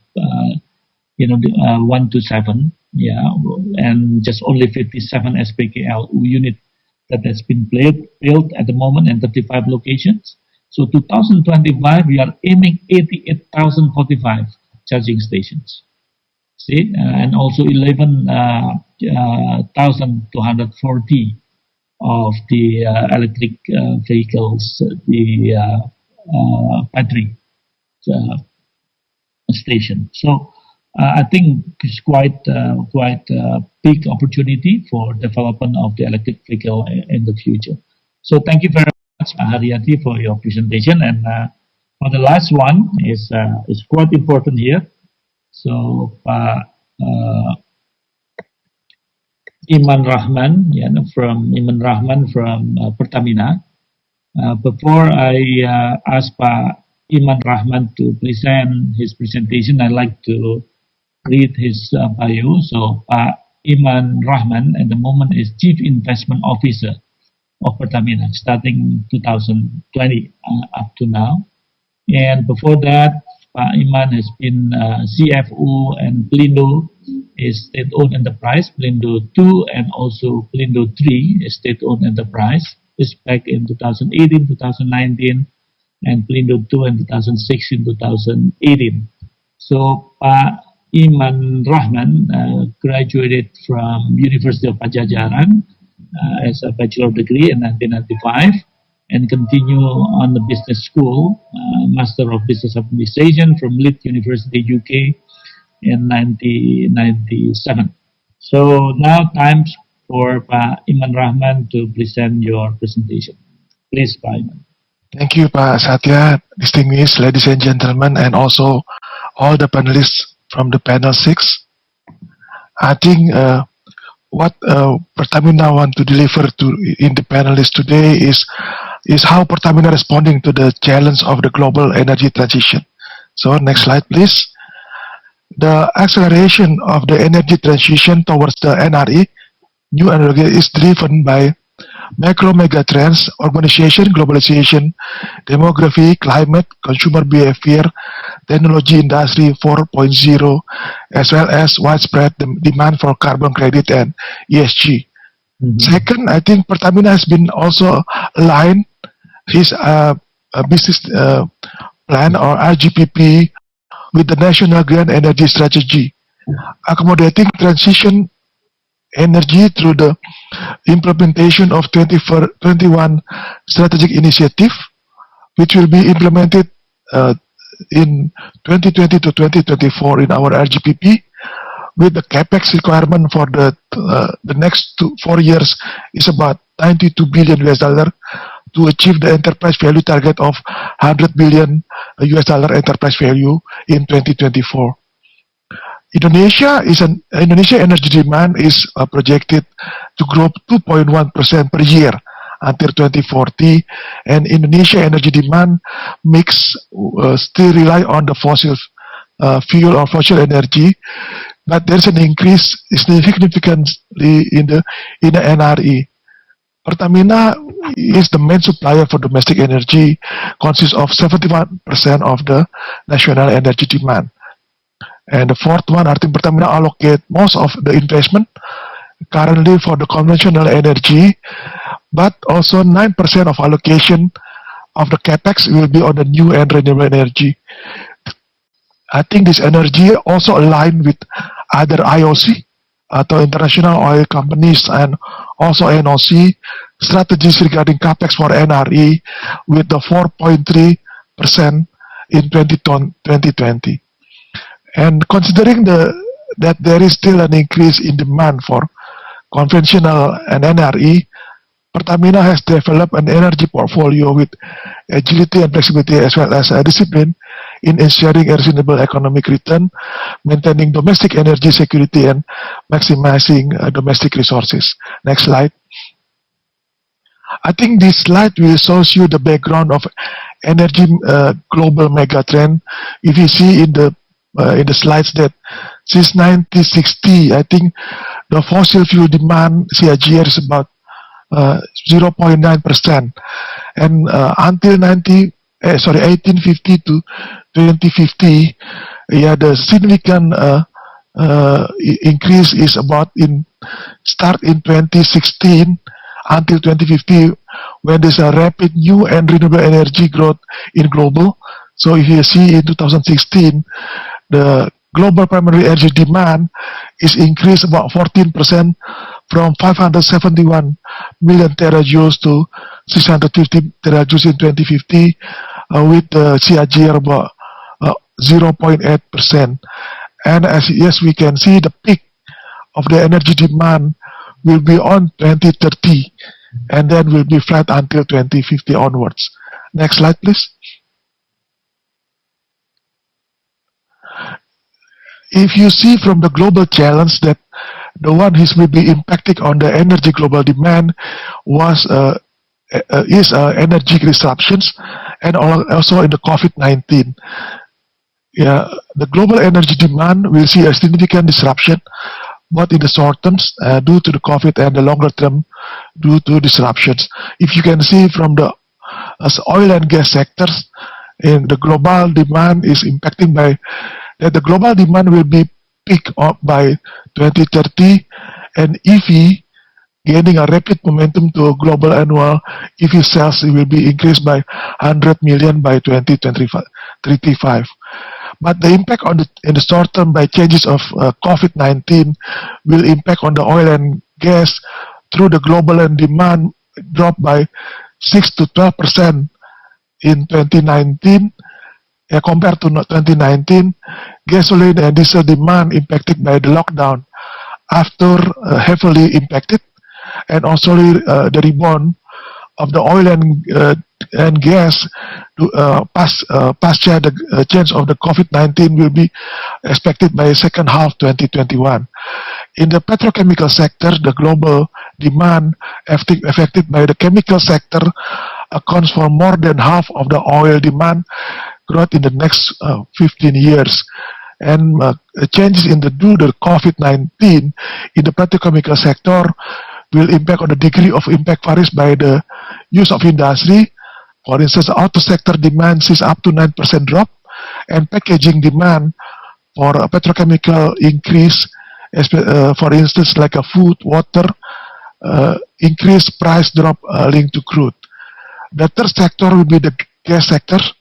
The global demand will be impacted by gas to grow steadily until 2035. The gas demand will be increasingly with the LNG.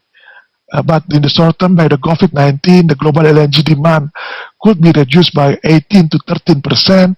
The COVID has affected countries accounting by 80% of global demand. Chinese importers triggering force majeure clauses. In the sector of electricity, have been mentioned with our colleague from PLN that from the global demand affected by electric consumption double, increased by 2050, the renewable energy will be over 50% of generation by 2035.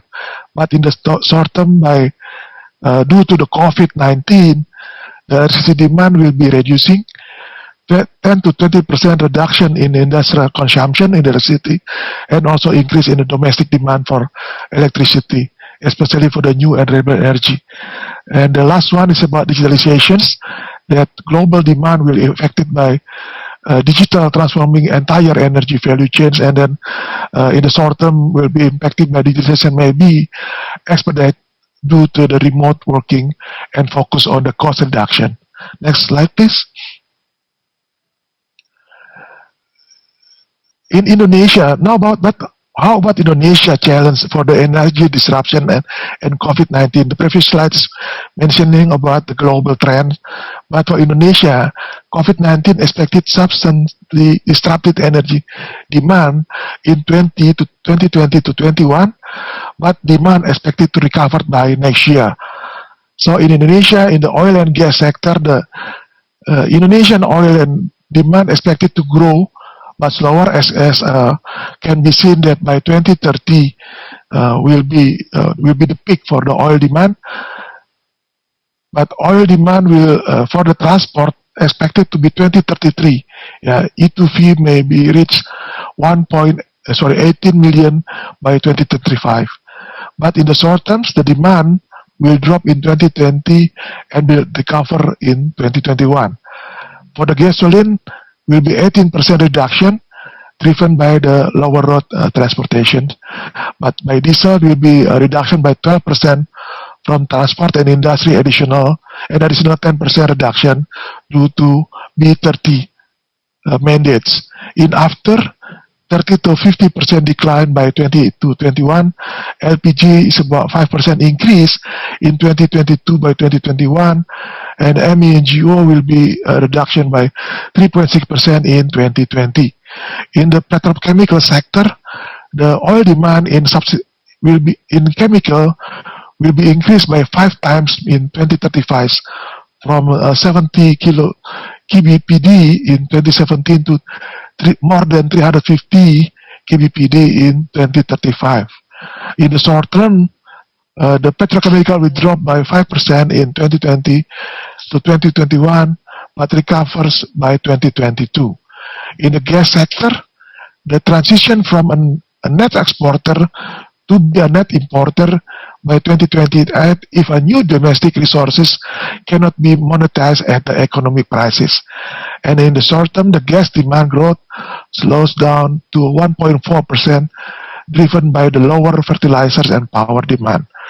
In the electricity sector, the electricity demand will be more than double by 2035, and the coal continue to be dominant. Gas and renewable energy to be increased. In the short term, electricity demand will reduction by 4% in 2020 and 2021, as increased domestic consumption does not fully compensate for the lower industrial and commercial demand. In digitalization, will be adopt 4.0 technologies at scale, not yet widespread, and potential to expedite digitalization due to remote working and focus at cost reduction. Next slide. Now it will be the journey of Pertamina energy transition. Will be the background if we see from the Indonesian energy mix target from the, if you see from the right hand side that in 2019, yeah, from the energy mix, the oil will contribute about 33.9%, and NRE will be contribute about 9.2% for in terms of energy mix. But if you see Indonesian 2040 predictions regarding the oil will be declined to 25%, but in NRE will be increased from 9.2% to 22%. And the Pertamina energy portfolio will be aligned with energy mix target in Indonesia Energy Strategy Grand Design in 2025. Most energy will be supplied from the fossil fuels. As you can see that even though the decline on the mix contribution, but still will be a significant contribution to the Indonesian energy mix in 2040. Projection in Indonesia energy demand will be growth by 2.1% if you see in the middle per annum until 2035. But if you can see that 2020 and 2021, the demand expected will be decline due to COVID-19 COVID.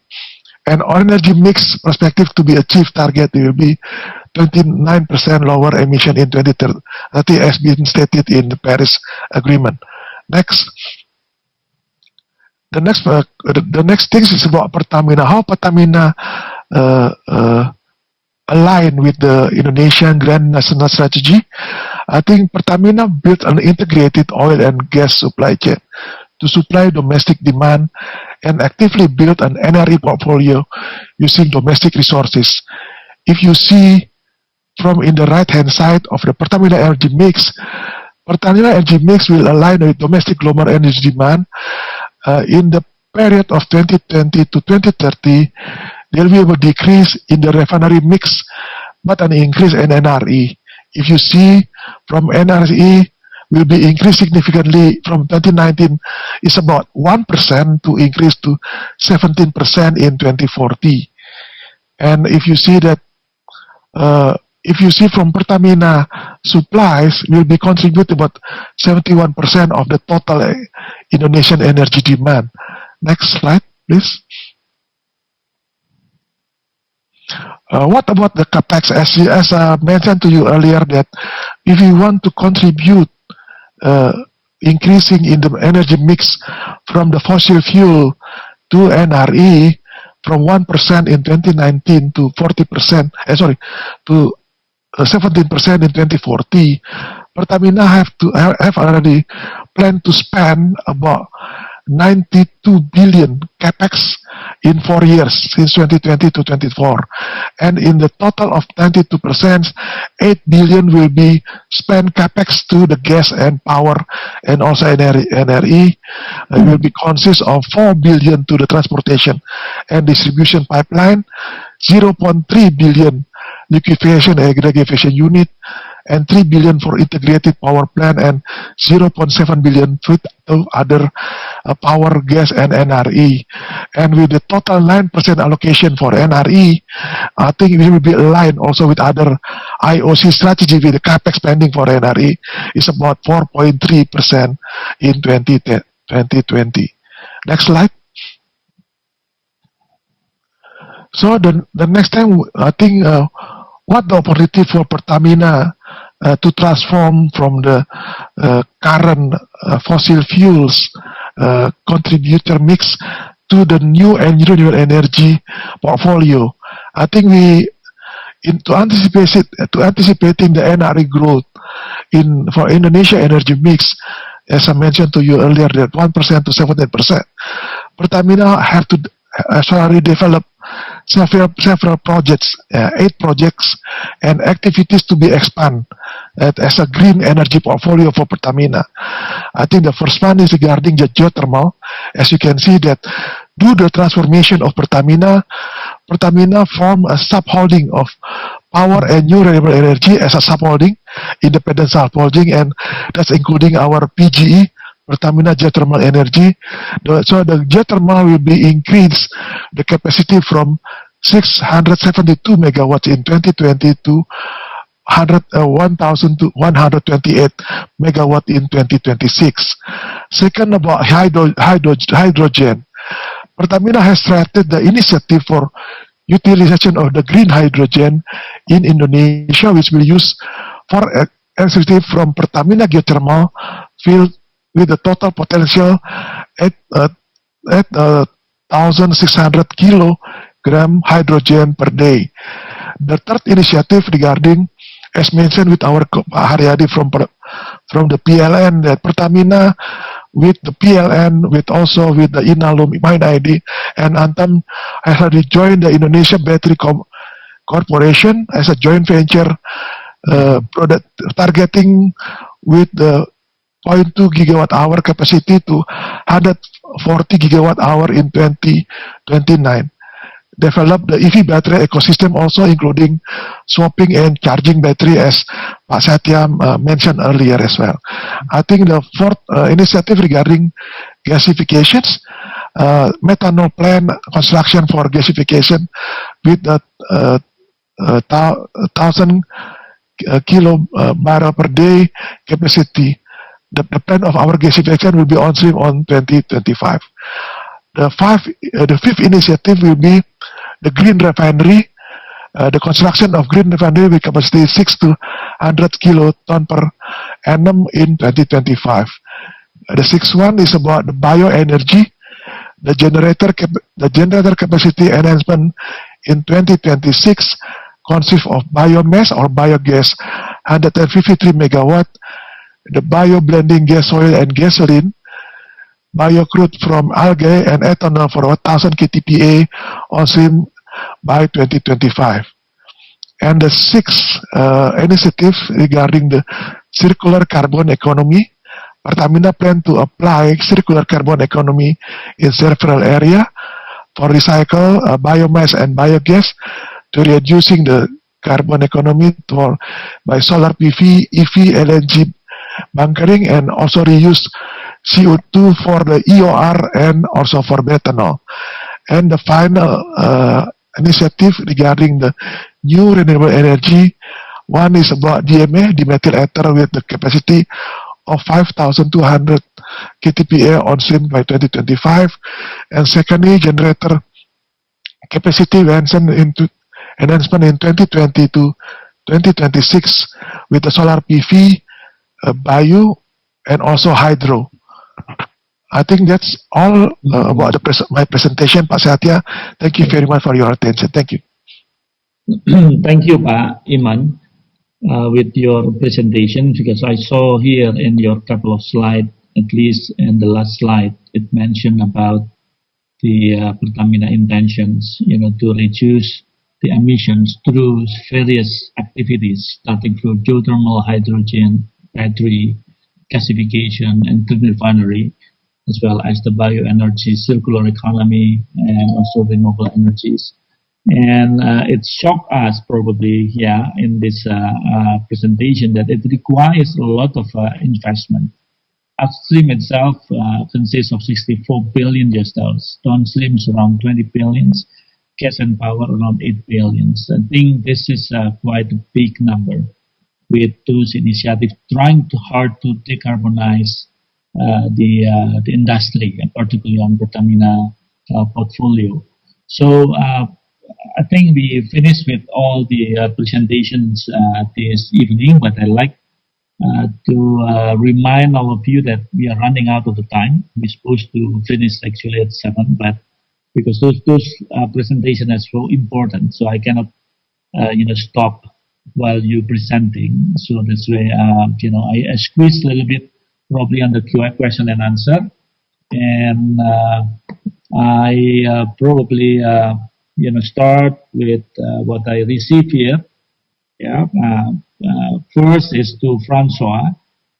About the how does the HSBC climate ambitions and the environmental, social governance commitment to be implemented in Indonesia? And I know that you've been mentioned a little bit in your presentation, but this is a question that was raised by the audience. And then the second is, can you please share more about your energy transition philanthropic project in Indonesia? I think, sure.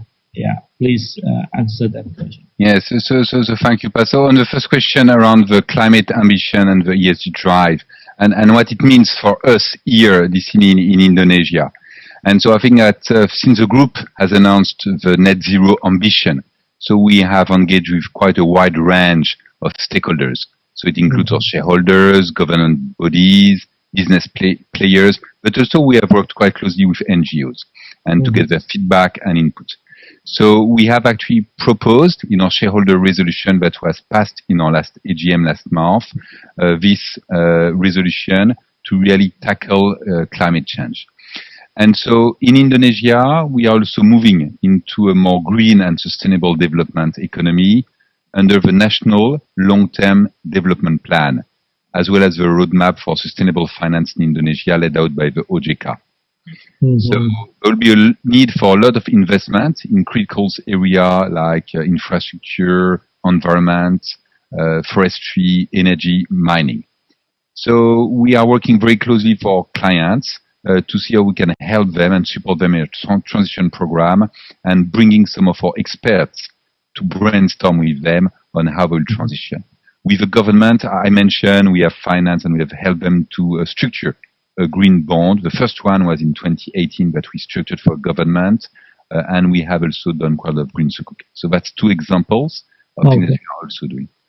Now, when it comes to the energy transition program, so we have recently launched this climate solution partnership, and we have two partners, the World Resource Institute, WRI, and the WWF, which is well known. And so the idea is really to work in the coming 5 years to accelerate efforts to build a net zero economy. And what we'll be doing is to support startup firms to develop carbon cutting technologies and also protecting and restoring biodiversity. And so this will be supported by quite a lot of local partners, including in Indonesia. And we have committed funding of 100 million $100 juta from HSBC. And there are three components: innovation, supporting startups to scale carbon cutting technology. The second one is energy transition, helping countries to transition to renewable energy resources. And the third one is the nature-based solutions, and will support projects to protect and restore natural habitat, developing business model for private enterprise to support nature. And in Indonesia specifically, one of our focus is really energy transition and nature-based solutions, because it's where we see the biggest needs. Okay, that's great. Thank you for your answer. I think I go back to a question to Dadan since he's available now. Yeah, there is one question actually, from Pusat Pengelolaan Transportasi Berkelanjutan from Ministry of Transportation, I guess, yeah. With regard to what kind of appropriate strategy on the electric vehicle, because as you may know, we don't want that, imposing the electric vehicle, but basically, you're just transferring the emissions from the transportation sectors through the power plant. I can pick up what does this mean with this. Probably there's still doubt about if we fix the transportation sectors and generated by the electric, but the electricity itself, it should be greener, because we don't want to be inconsistent in this regard. We power the electricity by quote unquote fossil fuels for the sake of the electric vehicle. Please answer this question, Pak Dadan. Terima kasih Pak Satya. Yeah, many people ask this question, of course, and it becomes a concern for everyone, I think. But if we do calculation, if we use the simple formula, we use, for example, for Jamali system or emission factor, which is I think 0.8 metric ton of CO2 per megawatt hour. By calculation, this is not something that I would like to say that this is okay. It's not. But what I would like to say, it is better if we use electric vehicle. Then we are using the current energy mix for electricity compared with if we directly use the internal combustion engine by fossil. In terms of the emission, it is better. But that's not our intention to develop the electric vehicle. I think, as Pak Satya mentioned, we have the ultimate goal that everything has to be green. So everything from the energy supply in the process, then also in the utilization, all have to be green. Of course, we will do this gradually from time to time. We do at the end for the electricity to electric vehicle. But at the same time, as we discussed, I think all of the speakers would like to have the green energy from the supply side also. So I do understand the question, and we do that, of course. I mean, of your concern. Okay. Okay, great. Thank you very much, Pak Dadan. And now to Pak Haryadi. Question from Adriandi. So, according to PLN press conference about reaching solar PV plus battery tariff around 6 to 7 cents per kilowatt hour using flow battery, so price compete with coal-based power plant. Is there any research from PLN about this technology, or is PLN already made several talks with technology provider related to this technology? Haryadi, please.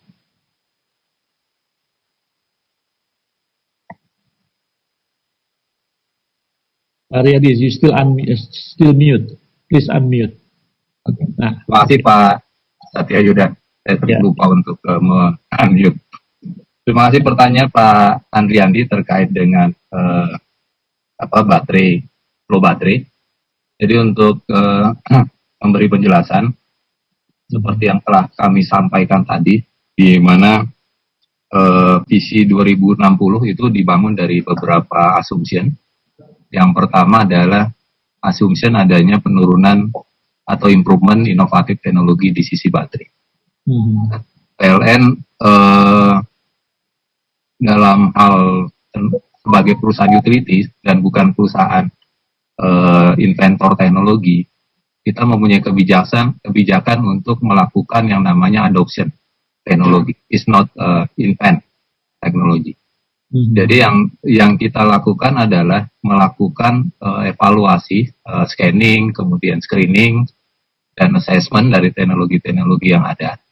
Dan kami akan memilih teknologi yang mempunyai TRL-nya 7 di atas 7, 8 atau 9. TRL itu adalah Technical Readiness Level. Nah, dari pemantauan kami terhadap teknologi baterai yang ada, baik itu lithium, kemudian flow baterai, kemudian ada NAS baterai, dan lain-lain.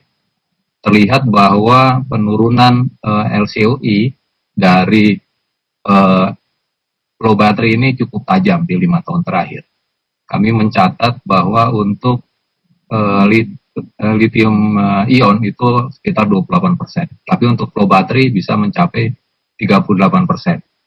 Nah, jika tren-tren seperti ini berlanjut, maka satu kemungkinan yang terjadi adalah teknologi baterai dengan PV ini mencapai 67% tadi di masa-masa tadi yang kami sampaikan sekitar 2035, 2040, sehingga memungkinkan kita menggantikan load follower base loader kita, yaitu PLTU dan sebagainya, menggunakan kombinasi PV atau wind dengan baterai, sehingga tarifnya tidak akan terganggu walaupun kita menggantinya dengan renewables. Nah, jika hal ini dilakukan sekarang, maka akan menaikkan BBP dan tentunya akan menghit adanya affordability, baik itu dari masyarakat atau pemerintah. Jadi pada dasarnya kami juga ada komunikasi dengan pihak university, pihak research yang lain, tetapi memang salah satu konsep dasarnya adalah dalam visi ini assumption yang kita lihat dari tren yang terjadi. Mungkin itu penjelasan dari kami, Pak Andriati. Oke, terima kasih Pak Haryadi. And now question to Melanie, Slade. Can you just give or elaborate more on the slide number 4 with regard to the potential for energy efficiency in Indonesia? You mentioned here about the transportation, building, industry, and at least three sectors that you emphasize in this chart. And how do you calculate with all those number here? Based on what, or do you have any software to support it, or how do you do a survey, for instance? So just elaborate, the slide that you just explained. Here is slide number 4, I guess. Yeah. Thank you. Sorry, I didn't explain it very well because I couldn't see it at the time, and it's a complicated slide to explain abstractly. So what we're showing here is that we did some analysis to work out what energy efficiency could do in Indonesia if you just used all of the proven technologies, so everything that was cost effective at the point where this modelling was done. So without investing in innovation, without investing in things that didn't give you a payback. So just the cost-effective energy efficiency that was known at that time. And this is what it could achieve. So this was based on knowing what Indonesia has announced in terms of energy efficiency policy. So that was kind of the baseline on this curve. It's the higher, the blue line at the top was based on the announcements that Indonesia had made. And then the bottom line, the lower trajectory, what we refer to as EWS, or the efficient world scenario, was a model run done especially for Indonesia. If you turned on all of those energy efficiency potentials of that proven technology. So that's where we got to. So this one is purely from the technology, yeah? So you don't mention about the policy that need to be issued by the governments in any kind of policy that can support the energy efficiency in Indonesia, or basically with the existing policy we find, as long as we have the technology, then we can reduce the emission. Is that correct? Yeah, but it's known settings. So let's say, for example, you have an appliance standard for a I don't know, an air conditioner, and so the new policy scenario, the blue line is the published level of performance that Indonesia has chosen. Mm-hmm. Then the red line, the improved line, is based on what reduction could be achieved if the best available cost-effective air conditioner was used. And that model is based on all the energy using end uses, and the best available of each of those combined then gives you this result. Okay, that's all. And now the questions to Iman Rahman. As you may heard that there was a news from other international oil companies saying that there will be no more explorations by 2030. So what's Pertamina views looking at the other international oil company to stop the explorations? I do understand that Indonesia is struggling to improve our oil production as well as gas production, but this is a view from other oil companies. So. Yeah, Pak Satya, I think in our views is our business plan is also aligned with, as I mentioned to you, with our grand strategy energy, national grand strategy energy. So meaning that if you see that for the demand, Indonesia is totally, I think Indonesia is quite different with others. I mean the domestic demand, as you can see, until 2040, even though the growth will be flat, but fuel still contribute significant oil or energy mix for 2040, as I mentioned to you earlier. So meaning that maybe for some IOC, even though IOC they are transferring currently, they are moving from the fossil fuel to NRE. I think for Indonesia, especially that we still need the fossil fuels. Yeah, maybe it will be significantly decline in terms of growth, but in terms of volume, I think we'll still need until at least 2050 or 2060. Yeah. So meaning that for Pertamina, I think that's why I mentioned, maybe you can see that we still invest quite a lot in the upstreams. But I forgot to explain to you, Pak Satya and the audience, that in our approval for our budget, the capex in the upstream is something that can be interchangeable, meaning that it can changeable from upstream to other sector like petrochemical and other NRE, because the transition energy for Pertamina, Satya, is not directly from the fossil fuel to the NRE, but I think will be transformation will go through the petrochemical and also from the LNG. I think similar what we have done like with our others NOC like PTT Thailand and also Petronas. So I think for some IOC they may be stopped to exploit this, do the exploitation for 2030.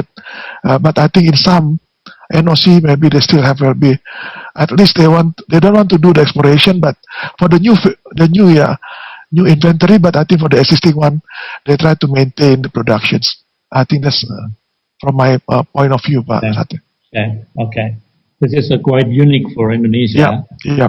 Because we have a bunch of the fossil fuel resources, and we also understanding that there is a pressure from the international community that we have to be consistent with our commitment to reduce our emissions up to 29% by 2030. So I think this is going to be last question, but general question for everybody here. If you look at Indonesia, I assume that Francois and also Melanie has been known Indonesia quite well, at least from the information that you receive, and of course Pak Dadan and Pak Haryadi and Pak Iman Rahman. If you look at Indonesia at the moment, what is the best approach embracing the transition of energy from, Indonesia have been living in the fossil fuel economy for so long, and now we are heading up to the renewables. What steps need to be taken, considering that Indonesia has a huge resources in fossil fuel? I think start from Pak Dadan. Oh, mohon maaf Pak, saya barusan lagi telepon jadi nggak dengar. Oh, okay. Probably we can jump to Francois. Probably you like to answer, and Melanie. Francois. Yeah, so I don't think I can answer alone this question. It's quite a complex question, of course, and I know that the government is already quite busy doing a lot of things in terms of helping transitions. But in my view, the best approach that we can have in Indonesia is to make sure that we join forces between the government, the financial sector, the business community, and also some other stakeholders like the NGO and some international institutions, because this is quite a complex process. It will require quite large investments, and so I think that we have to join forces. Okay, great. And you, Melanie? Yeah. I would go back to energy efficiency first, because it still costs a lot of money to exploit those resources, even though Indonesia has them.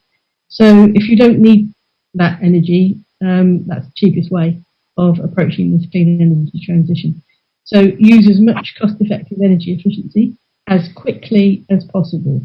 We're not talking about 2040, 2050 here, we're talking about now. So in this next decade, exploit energy efficiency as strongly as possible to reduce that increase in demand, to reduce the cost to everybody in Indonesia.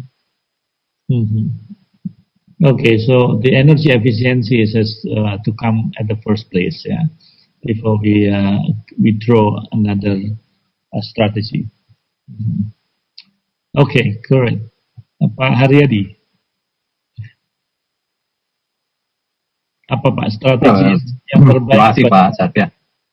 Saya melihat memang ada hal yang sangat krusial, khususnya di sektor tenaga listrikan, Pak. Jadi kelihatannya memang masalah utama kita adalah adanya trilema ya, energy security, kemudian energy equity, dan environment sustainability.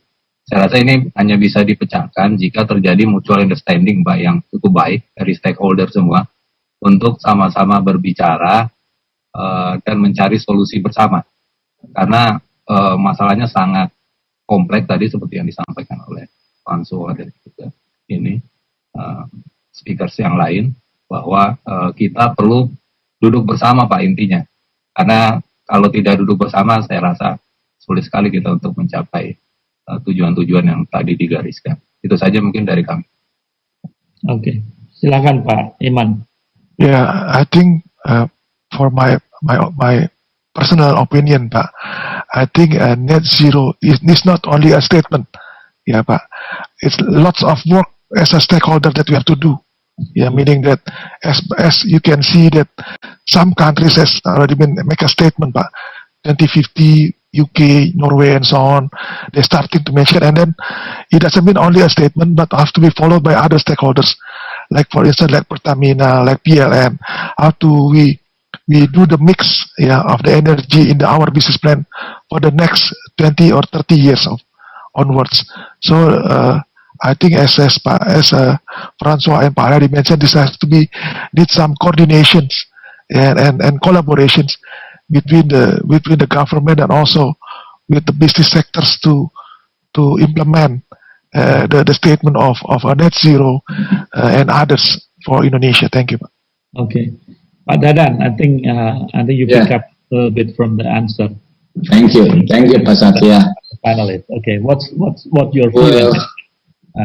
Well, I think my hope is through the law on renewable energy.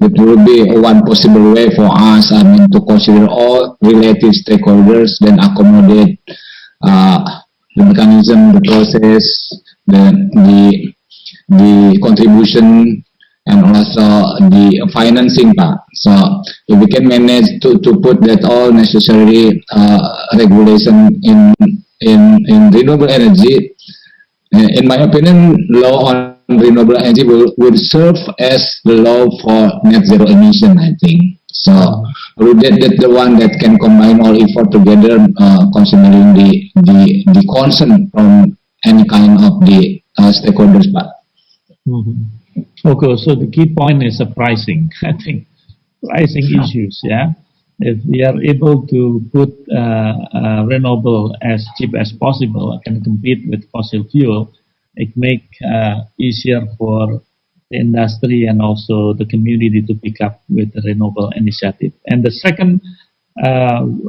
key is collaborations. I think me as a member of National Energy Council, I like to use that kind of opportunity to collaborate with all the stakeholders, all the sectors, to think about what's the best way solution. I mean, for Indonesia moving forward from fossil to the renewables. I think, later on in the different time, I'd like to invite all of you to have a thoroughly discussion and trying to, put all the strategy, what's the best approach for all of us that can be implemented, not only from the governments, but implemented by all the stakeholders. Yeah, we have a good policy, but never been implemented correctly and never been picked up by the industry. It wouldn't be any good. So I think by saying that, I close the session. Before that, probably I would like to ask the committee to take a picture for all of us. Is it possible? Committee? Silakan, Pak. Okay, panitia. Okay. 1, 2, 3. Yeah. udah. Great. Di situ bisa diambil kan? Good. Thank you very much, everyone. Thank you. Good night. And Thank you Pak Satya. Yeah, that running time for 30 minutes. Ya, terima kasih Pak Satya. Terima Terima kasih. kasih. Thank you Melanie. very Pak much. Dadan, thank you Melanie. Terima kasih Pak Haryadi, terima kasih Pak Iman. Thank you Pak Haryadi, thank you Pak. Thank Terima you. kasih. Thank you. Thank you Francois. Thank you, Thank you Francois. Melissa. Thank you Nice to Pak meet you. Oh, thank you Iman, Pak. Thank you. Pak Dadan, Pak Satya. Yeah. Terima kasih. Thank you.